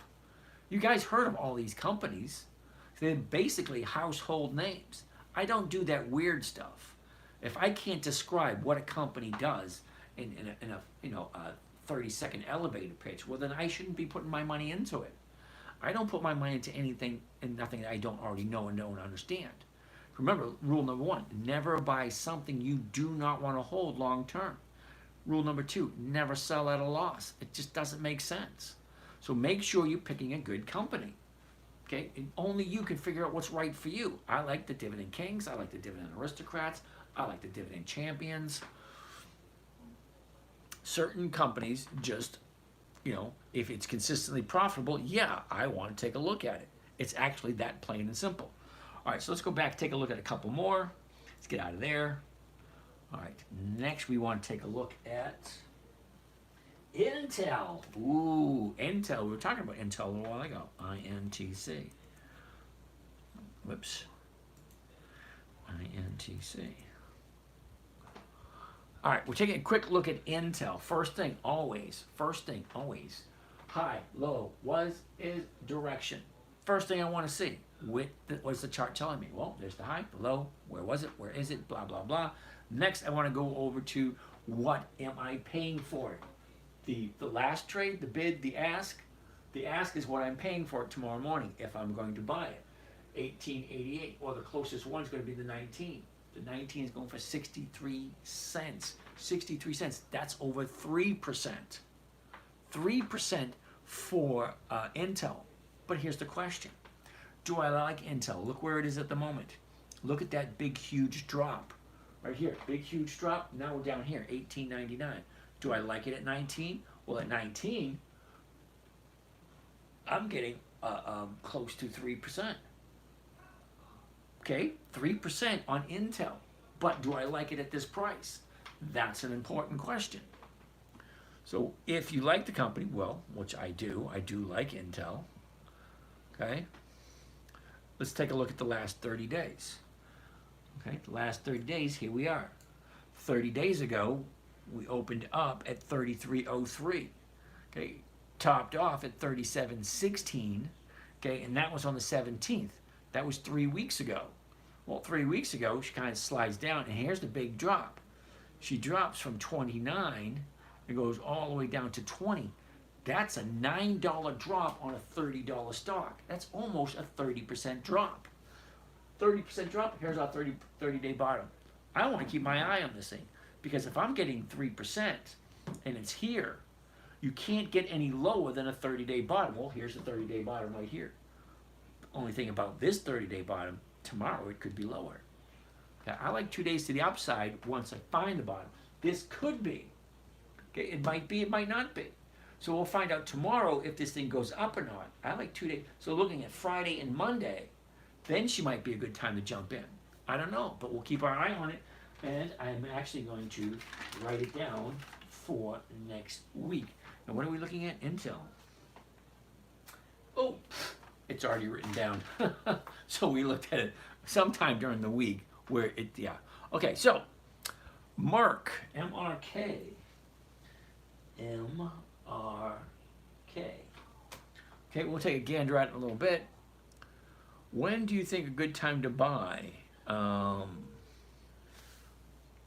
Parizia. Okay, interesting. When do you think would be a good time to buy? They're still going down. Now, I'm not quite sure which one we're talking about because I'm talking about Intel at the moment, and I don't know when your question was. Can you do LRMR? Jose, ¿qué pasa, amigo? LRMR. Never heard of that one. LRMR. All right, it's on the list. ENB is the next one. Now, we looked at ENB. That was a no. Honeywell's next. H-O-N. H-O-N. Right, give me a second to go some of these questions.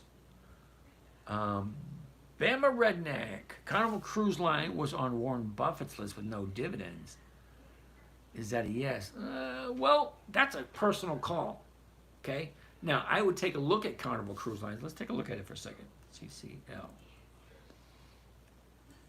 Okay, so Carnival Cruise Line, even though it doesn't have any dividends, this is what the chart looks like. Because it looks like a good time to jump in if you like Carnival Cruise Lines. Okay, 30-day high was 2 weeks ago. Okay, that was our 1950. And she dropped 25%. I remember talking about this a little while ago. She dropped 25%. Here's where we are now at 14. So the question is, do you like it at 14? Okay. And at 14, well, it's going for 51 cents. Can that be right? Okay, let's go 0.51 divided by 13.98 because that's the purchase price at the moment. 3.6%. Well, that's an interesting question. Do you like Carnival Cruise Line at 14? And if you do, well, you could sell it at 14 and get 3.6% for 1 week. So that's a question you need to ask yourself. Okay? Now, if you buy it and it goes down, well, you just hold on to it because never buy something you do not want to hold long term. It's actually that simple. Poseidon's last molar. For pricey stock like Cat, why not just buy half as many contracts? Yeah, okay, smarty pants. What about LTR? What the heck is LTR?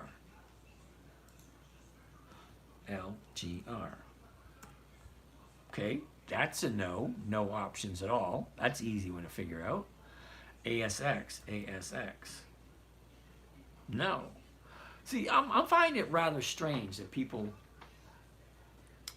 I find it rather strange that people will buy stuff and they can't explain why they bought it. So here's a question. If you're buying something, don't you think you should do some research into it? Are they profitable? Why are you buying it? Are you looking for capital appreciation or are you looking for a consistent cash flow? Me, I like a consistent cash flow. Buy it on Monday, sell the options on Monday, get out on Friday. That's ideal for me. Now, ASX and LTR, never heard of either one of those. Now, don't get me wrong, they might be great people, but if I've never heard of them, it means they don't have 20 years of increased dividends, don't have weekly options, or something's just not right. All right? So, Parisia, Amazon's a no, they don't have dividends. Can you do LRMR? Question mark. LRMR. Yeah, it's a no. Imagine that, LRMR. Like I said, never heard of it before. It's a no. It's a monthly optionable stock, which means the most I'm going to get out of it is 24% a year. If you like 24%, hey, have at it. More power to you. I only do weekly optionable stocks, and the reason being is I don't like trying to figure out where something's going to be in 4 weeks. It's hard enough to figure out where it's going to be in 4 or 5 days. So if I'm jumping in tomorrow, I want to have some kind of idea where it's going to be next Friday. Well, that's only 5 days away. It's a little easier than trying to figure out where it's going to be in 4 weeks, especially when she's down here. All right? She's down here. Usually, what does that usually mean? The 8th is right there. Goes up, comes down. You got your new 30-day bottom. 30 days ago, we're here at 760. Jumps up to 11. Now she's dropping back down 715. Well, what do you think's going to happen? She's going to turn around and go back up eventually once it finds its 30-day bottom or a bottom. And then you figure out, well, where's that bottom compared to where we are right now and where's it going to go? Great, fine, dandy. I just don't do monthlies because they just don't pay the same. If you had your choice, here's an idea. Let's say you have a stock over here, stock A or stock B. This one over here will get me 1% per week. This one over here will maybe get me, 2% per month. 1% a week, 50% a year. 2% a month, 25% a year. 50%, 25%. 50%, 25%. It's really not that difficult of a choice. There's, you know what? We haven't done this in a while, and we got plenty of time, so let's do it. We're going to go take a look at FinViz. Now, FinViz is a financial visualization website. A lot of neat stuff you can find on here. But what am I looking for specifically? The stock screener. Because a stock screener will tell you exactly how many, certain things. Okay? Target price, average volume, dividend yield, index, exchange, earnings dates, price, sector, volume, options, blah, blah, blah. A lot of interesting stuff you can find there if you want to pick out your stocks. But what am I looking for? For examples only, I'm looking for this right here. This is the current number of companies available for consideration. 9,597 companies that I can choose from on any given day. So I'm going in, okay, first thing tomorrow, walking into the stock market store, whatever. I'm walking into the store and there's 9,597 choices. That's a lot to choose from. Well, I don't know about you guys, but I want certain, I have certain expectations where I put my money. Okay, I don't do speculation anymore because I'm at that point where I want safety, predictability. Okay, safety and predictability because I have certain bills that come due predictably. All right. Well, that being said, what am I looking for? Well, I'm looking for something that has a dividend yield, which means they have some kind of a dividend and it's on the positive side. So if I look at anything over 2%, or let's go over 3%, just for the fun of it. Okay, how many stocks? From 9,597, we are now down to 2,600. That's huge. Okay, well, what if I want to do 4%? Okay, 4% yield, well, I'm looking at 1,884 companies now. That's still a lot to look at. Now, how about we go over to this side over here, and we put in options. Because I want it to be optionable. The only thing I don't like about this, it doesn't give me the distinction between weekly options and monthly options. But it does break my list down to 1,006 companies.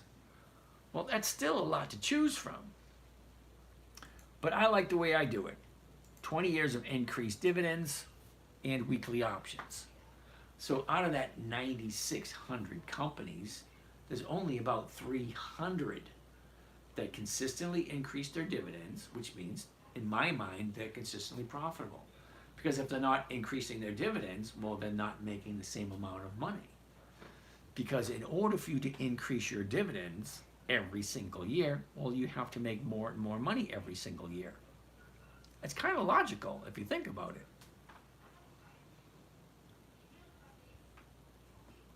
Amazon doesn't pay dividends. You're absolutely right. That's why Amazon is not on my list. Jose, monthly. That's a no. Carlo, okay. Hog. Oh, look at this. Roj wants to take a look at Harley Davidson. HOG. Now, I think I bought Harley Davidson maybe once or twice throughout the years.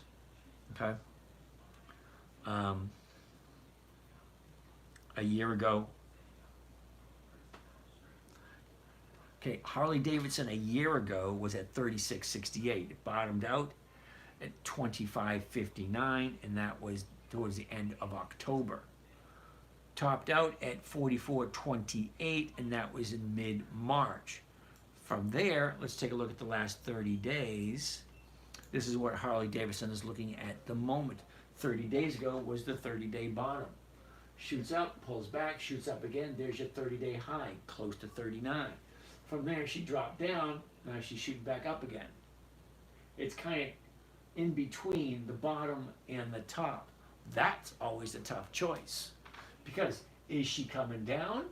Or this bottom, does that indicate that she's going back up again? These ones are a little wishy-washy for me. But at 35.20, the 35s are going for $1. You take that 20 cents off there, you're walking away with 80 cents. 80 cents is still 2%. If you like Harley Davidson, that's the big question. Do I like Harley? Do I mind holding it for a long period of time? Because if you hold it for a long period of time, you can do this weekly options every single week. All right, so if I jumped in at 35.20, I can sell at 35 and collect $1. I can do it next week. Okay, do it again next week. Look at that, $1.35 for next week. The week after that. Okay, $1.50. Okay, the further out you go, the more you get. So let's say hypothetically you like Harley Davidson. You know what? I'm not going to be around for a while. Let me do 3 weeks out and collect $1.30. That's over 3%. That's still 1% per week. That's what I'm looking for, 1% per week. If I like the company, great. I'll buy it. I'll set it up for 3 weeks away, and then won't have to look at it for another 3 weeks. Jump on, take a look at 3 weeks. Where is it? Meet my target? Not meet my target? What do I do now? Okay. I like certain companies. I like them over and over and over again. As long as they're consistently paying me, and as long as I'm consistently getting higher and higher dividends every single year, I'm good. But that's me. You guys got to figure out what's right for you. Everyone's different. Pork belly, yeah. Hi, Poppy. All right. What about RTX? What the heck is RTX?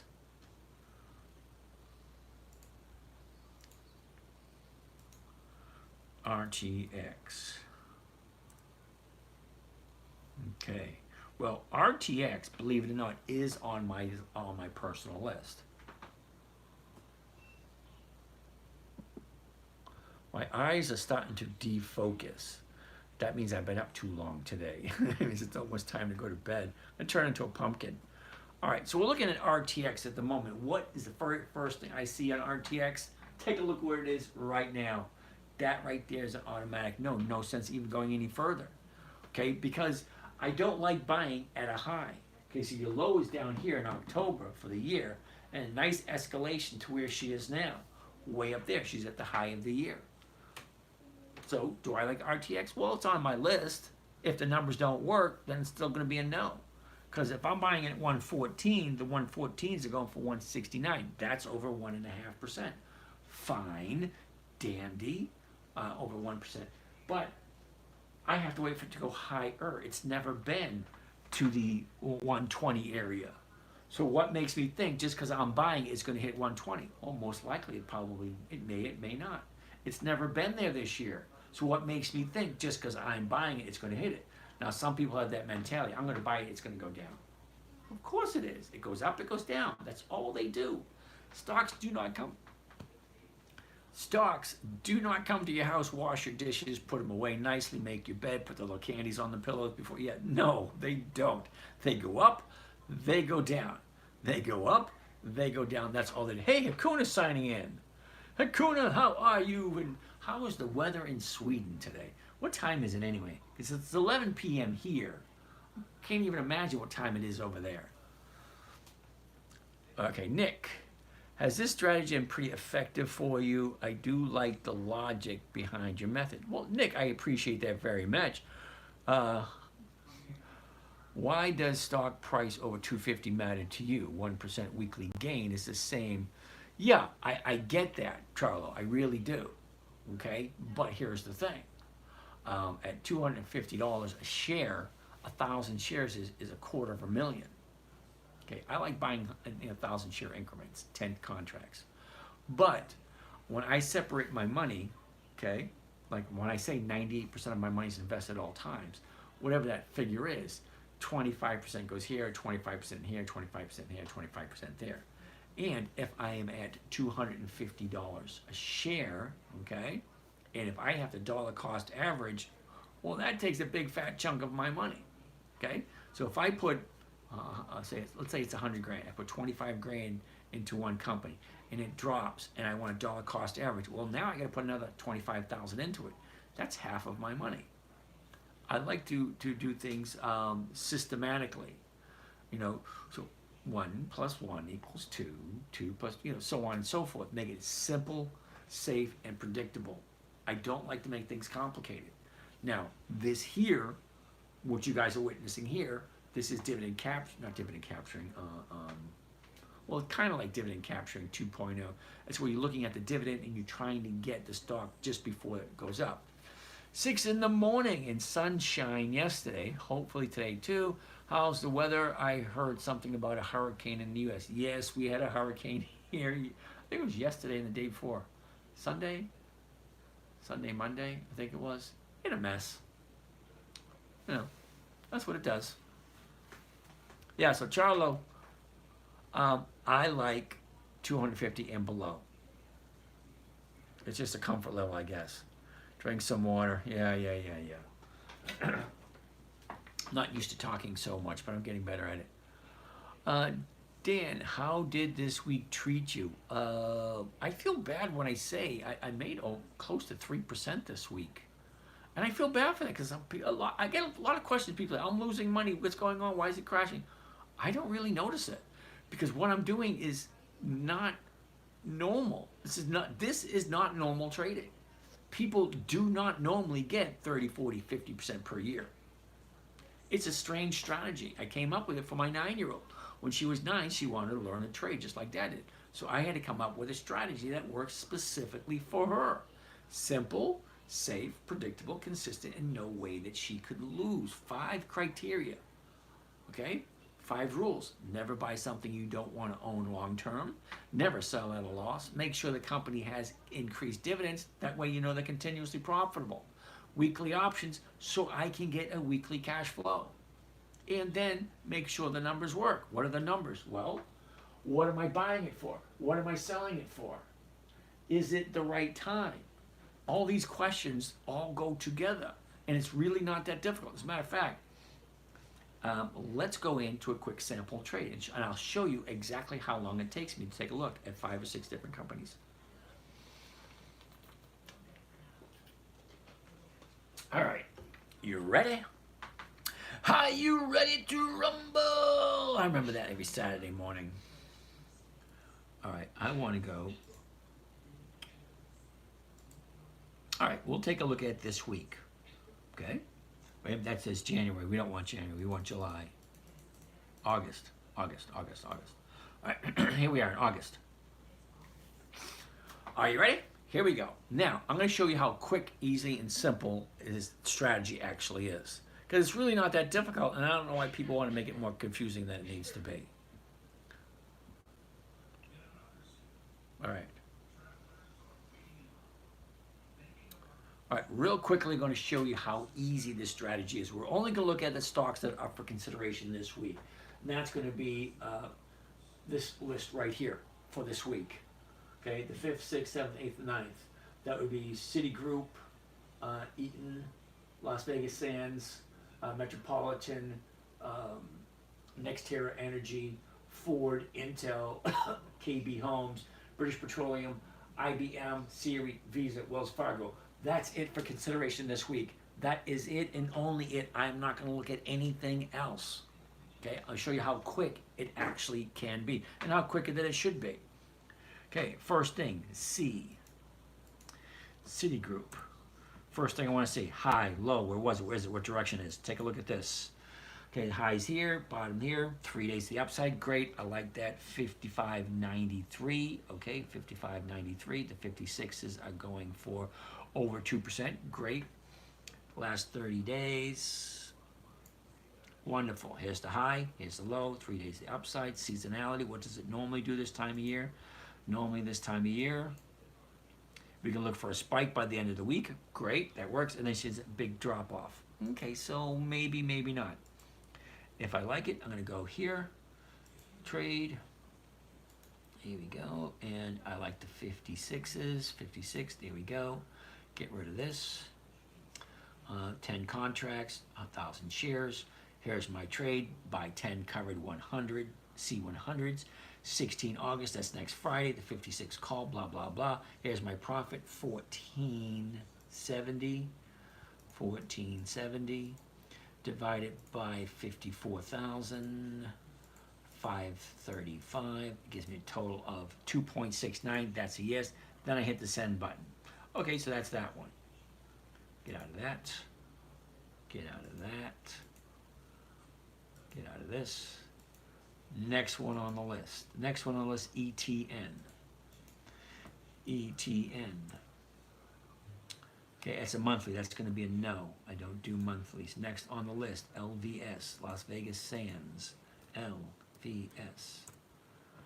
Okay, it's bouncing off of a bottom. Check that. Not bad. 30 a year ago, 58, down, up, down, up. Okay, 30 days ago. Here we go, 30-day high. Here's the bottom, 3 days the upside. Awesome, I like that. Seasonality. Okay, for the next couple of weeks, we're going to stay sideways for the next 2 weeks. Great. Okay, The 38.48, the 38.50s are going for 93. Cool. I like that. 93. Okay. 38.50. There it goes. Right there. Slide over. 1,000 shares. Okay, so this one 970. Clear. 970. Divided by the purchase price, 37,536. 2.5%. I like 2.5%. Why not? Buy 10 covered LVS 100, 16 August 24. That's this Friday. Not this Friday, next Friday. 38.50 call. Open to order. There's the profit. There's the loss. Blah, blah, blah. All that kind of nice, neat, fun stuff. Next on the list, Metropolitan. M-E-T. Okay. High, low, where was it, where is it? Blah, blah, blah. Last 30 days. Okay, up there it is. Oop, look at 30-day bottom. Big drop. 1, 2, 3 days to the upside. 70, 74. Looking at the 71s, that's going to be a no. But here's the thing. Look at the numbers. The last traded price was 68.73. So the 69s are giving over 1%, so I probably would. Seasonality, what does this thing normally do this time of year? Here's the blue line right there. Oops. Click, drag. The next couple of weeks, you're going to shoot up a little bit and go sideways. Okay, fine. That works for me. Do the exact same thing. The 71, sorry. 68, that would be the 69. 69s, there you go. Confirm send. Buy 10 covered Metropolitan, blah, blah, blah, blah, blah, blah. 1470 is the profit. Whoops. 1470 is the profit. The investment is 67,000. 6. Grand total of 2.1%. Another 2%. It's like 3 companies so far over 2%. That's exactly how simple it is. I just keep on going until all my money's gone, which in this case is going rather quickly. NEP. NEP. Okay, high over here, bottom there. This is where we are. Here's the direction we're going. All right, so 30 days ago, 26.79, topped up 29, bottomed out yesterday. I'm looking for another day of the upside, so I'll take a look at this one again tomorrow. But other than that,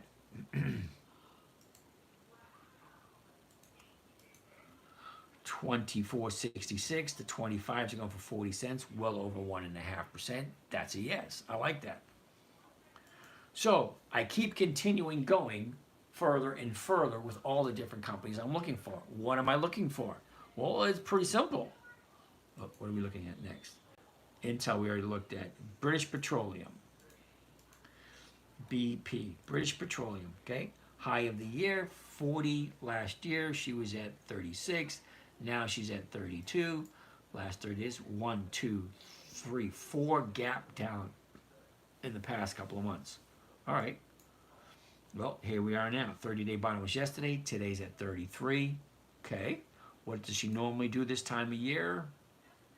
Normally this time of year, yep, big drop. Doesn't look like it's a good idea to me. 33.51, look at the 34s. Yeah, 11 cents. No. It's actually that simple. Did you see that? British Petroleum, great company. It is on my list. I bought them over and over again. But it's just not working this week. Okay? Even though you're at an interesting point where she jumps up from the chart, because the 30-day bottom was yesterday. Well, look at the pricing. At 33.51, the 33.50s are going for 20 cents. That's not 1%. So why would I bother? So that's a no. Next one, KBH. KBH. Okay, high, low, where was it? Where is it? A little uncomfortable where it is now. Last 30 days. Here we go. Okay, this is going to be a no also. Look at the chart. Way too close to the 30-day high. No distinct direction on which way it's going. And it's a monthly. How did it sneak in here? KBH. British Petroleum already did. IBM. IBM. Okay, IBM, interesting. High, low, blah, blah, blah. Where is it? Where is it? Yep, it's going to be too close to the high. The IBM 186. Ooh, that was a good one. Ooh, I love a good sneeze. 186.50. Well, the 187s are going for 177. Okay, and that's an extra buck. Okay, not quite what I'm looking for, because the numbers don't really. Okay, so 186.50 to 187, I'm losing a buck 50, a buck 50. Yeah, not quite. The numbers just not working here. Sorry. How did we treat you? Very well. All right, so let's go up some of these questions for the last 10 minutes. Oh, I missed a whole bunch of questions. Yes, I do need an assistant. I'm well aware of that. But it's going to get there eventually. But that's as simple as I can make it. You take a look at the stock, you take a look at the chart, you take a look at the numbers, and then you get a feeling. It's either yes or it's a no. It's not that big a deal if it's a no, because then you can always go back to your fallback companies, like Ford, General Motors, Macy's, Nordstrom's, Kohl's, Bank of America, Wells Fargo, the companies that are over 100 years old that you know aren't going anywhere.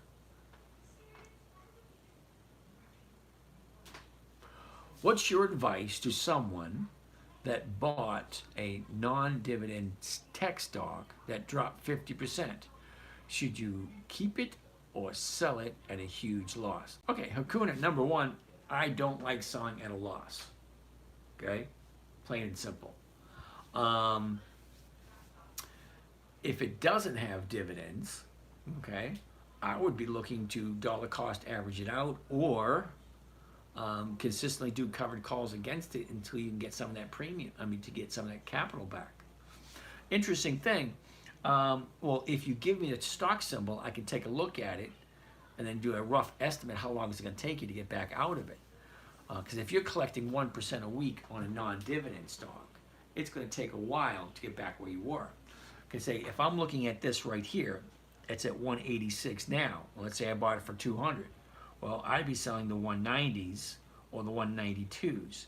Something far enough out of the money that it doesn't look like it's going to fill, but still bring in some cash. Okay? So if it's so if I'm at the money right now, is 185 is at the money. One strike out of the money is 187.50. That's a little too close to the line. Okay? 190, that's only 2 strikes out of the money. It's still giving a nice premium, but still a little too close for my comfort zone.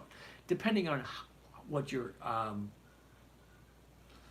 risk factor is. Now, personally, I like to go 3 to 4 strikes out of money. Now, 3 strikes, you're at 65 cents a share. 4 strikes, you're at 35 cents a share. You're bringing in something. Let me give my cow analogy. So if I buy a cow and the cow gives me a gallon of milk every week, hey, I'm a happy camper, all right? Now what happens one time when she gives me a half a gallon? Do I get rid of it? No, I just keep it. I say, all right, she gives me half a gallon. And then I wait to get back up to that exit point. My exit point is always going to be higher than my entry. So if I'm jumping in at 168, I want to jump out at 168 or higher and still collect the premium. I love it, the premiums, because the premiums go right to my account instantaneously. It's like right away. Okay, Jimmy, you're right. I do need assistance, so let's keep on rolling. PMW. What the heck is PMW? PMW. Yeah, that's a no. Puts, FTW. FTW. No. Because FTW doesn't even have options. I'm capturing ET dividend 2% and up to 4.4 on the covered call. Roj, that's freaking awesome, dude. Way to go. ET, energy transfer. Okay, so here's energy transfer. All right, a year ago we're down to what, 1293, bottomed out right around 1250. All right, from there, look at what the high is. The high was just a couple of weeks ago. Okay, yeah, this one, I'm going to say no to this one because it's just weird. This is not, that is a weird, that's a weird statement to make. Because look at it, 30 days ago, we're at 1640. Our high is 1650. And if she drops down to, what is that, just below 15? And then you get 2 days to the upside, well, it doesn't have much further to go. And it's just not enough money there. Flash frozen, advantage system, never heard of them. Options last 2 days have been a dream. Way to go, Jack. Good for you. Richard Bruner. So, if you don't need the money for bills, do you reinvest? Yeah. All right, look at it this way. 92% of my money is invested at all time, or 98%. Okay, so I keep 2% in reserve in case I have to buy something back. Whoa. Our Botco, 11. Okay, you just joined in, dude. I'm getting ready to sign off. Now I'm here at 9 o'clock to 11:30. Okay, it is 11:26. Okay, so from 9 until 11:30. So if I don't mean it, do I reinvest? Well, yeah, of course I do. So look at it this way: 98% of my money is invested at all times. Now, out of that 98, I spend a lot of it, but a certain percentage goes back in, so I have some growth. Not a lot, but enough. So, if you are at a huge loss, is it better to sell an option far out in the money so you don't lose a stock, since you don't want to lose it since you're down? Well, basically that's exactly what I say. There's going to be a balancing act. You have to take into consideration how much does the stock move on average on a daily basis. How do you do that? Well, if you look at the numbers up here, okay, see all these up here? The one that says R right there, that one is the range. That's how much movement did it make during the day. So you take your cursor and you put it on there. This day right here, 22-cent movement. This day here, 22 cents. This day here, 24, 42, 27, 13. As you can see, there's not much movement in this company here. Now, some companies have a larger movement. So if you own, like this company here, let's say you own it at 30 bucks and right now it's at 15. Okay, yeah, I'd be looking at the 17s, the 1750s, because you're bringing in something. Okay, something is better than nothing. So as a little tiny something, slowly chip away at the cost basis. Because if you're into this one at 30 and you're collecting 3 cents a week, well, week number one, it's $29.97. Week number two, it's $29.95. Week number three, $29.87. And it slowly gets eaten away, slowly, slowly, slowly. So eventually, because the stock's constantly going to move, but I would always want to be at least 3 to 5 strikes out of the money, but still have something in. And then if you're looking at it, I look at it twice a day. You know, in the morning with the live trading group, because I do have a live trading group for those that actually want to trade live and watch what I do and you know, to ask questions. But I assume the percentage is very small when you sell out of money. Yes, Hakuna, it is. Okay, but again, back to the cow analogy. If I buy a cow and it only gives me a quart or a pint, I'm not going to get rid of it. Okay? Now, you can always go 2 weeks out, you know, 2 or 3 strikes out, 2 or 3 weeks out, and then you get a higher rate of return. But it's still you're still chipping away slowly. All right. So it is 11:30, and we got a couple of questions. I'm going to go over the questions. I'm going to call it a day. So Rich Bruner, if I don't know, yeah, I do. I reinvest it. Anything is better than nothing. You're absolutely right, Hakuna. Anything is better than nothing. CCI, okay. TGT, okay. That's it for the questions? Well, alrighty then. Macy's not going away. Macy's not going away, really? Well, Macy's has been around for over 100 years. Okay, they had an offer for a buyout at 22 months ago, and they said no.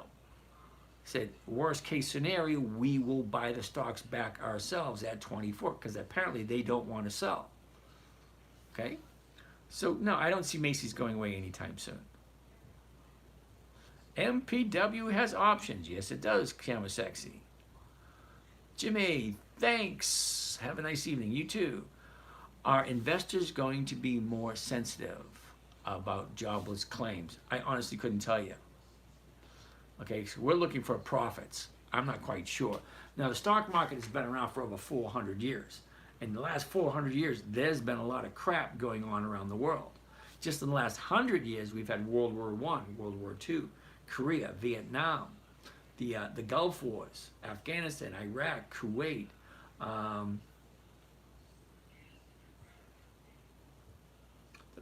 Cuban Missile Crisis. Cool.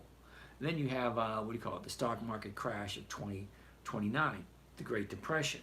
Then you have the oil embargoes of the 70s, okay, the crash in 87, the crash in 2000, the crash in 2021. Okay, have a good evening and thanks for sharing your knowledge. You're welcome there, Gunnar. So if you think about it, there's a lot of crap that has been happening over the last 100 years or so. So the stock market's not going anywhere. Yeah, things are going to get a little weird, but you know, if Ford has been around for over 100 years, Coca-Cola has been around for over 100 years, I'm pretty sure they're going to continue to make Coca-Cola after all this presidential crap is done and out of the way in the next 15, 20 years. They're probably still going to make Coca-Cola. And think about it. They've been making it for over 100 years. Why would they stop now? There are more drops, probably. Yep. Yeah, Roger, it really depends on what and where you are. ANX still 1% plus dividend. It expires on the EX date, so I expect the price to drop, probably. Thanks, have a good night. Elizabeth, nice to hear from you. Wow, I'm missing all these questions. Okay. What do you think about Centerpoint? BK, check with me tomorrow night, and we'll take a look at it tomorrow night, because I'm just going to call it a day. Gunner is buying back a sold put and then buying a call of the same stock, a wash sale. I'd have to see an example because it depends on the numbers, actually. Which company, sir? KOA? I have no idea what you're talking about. What's on the board behind me is ET, which is Energy Transfer. All right, BK, you asked me about Centerpoint. Okay, I'm done for the night. So Centerpoint, if you want to take a look tomorrow, same thing with Sir 2389. We'll take a look at Petco tomorrow.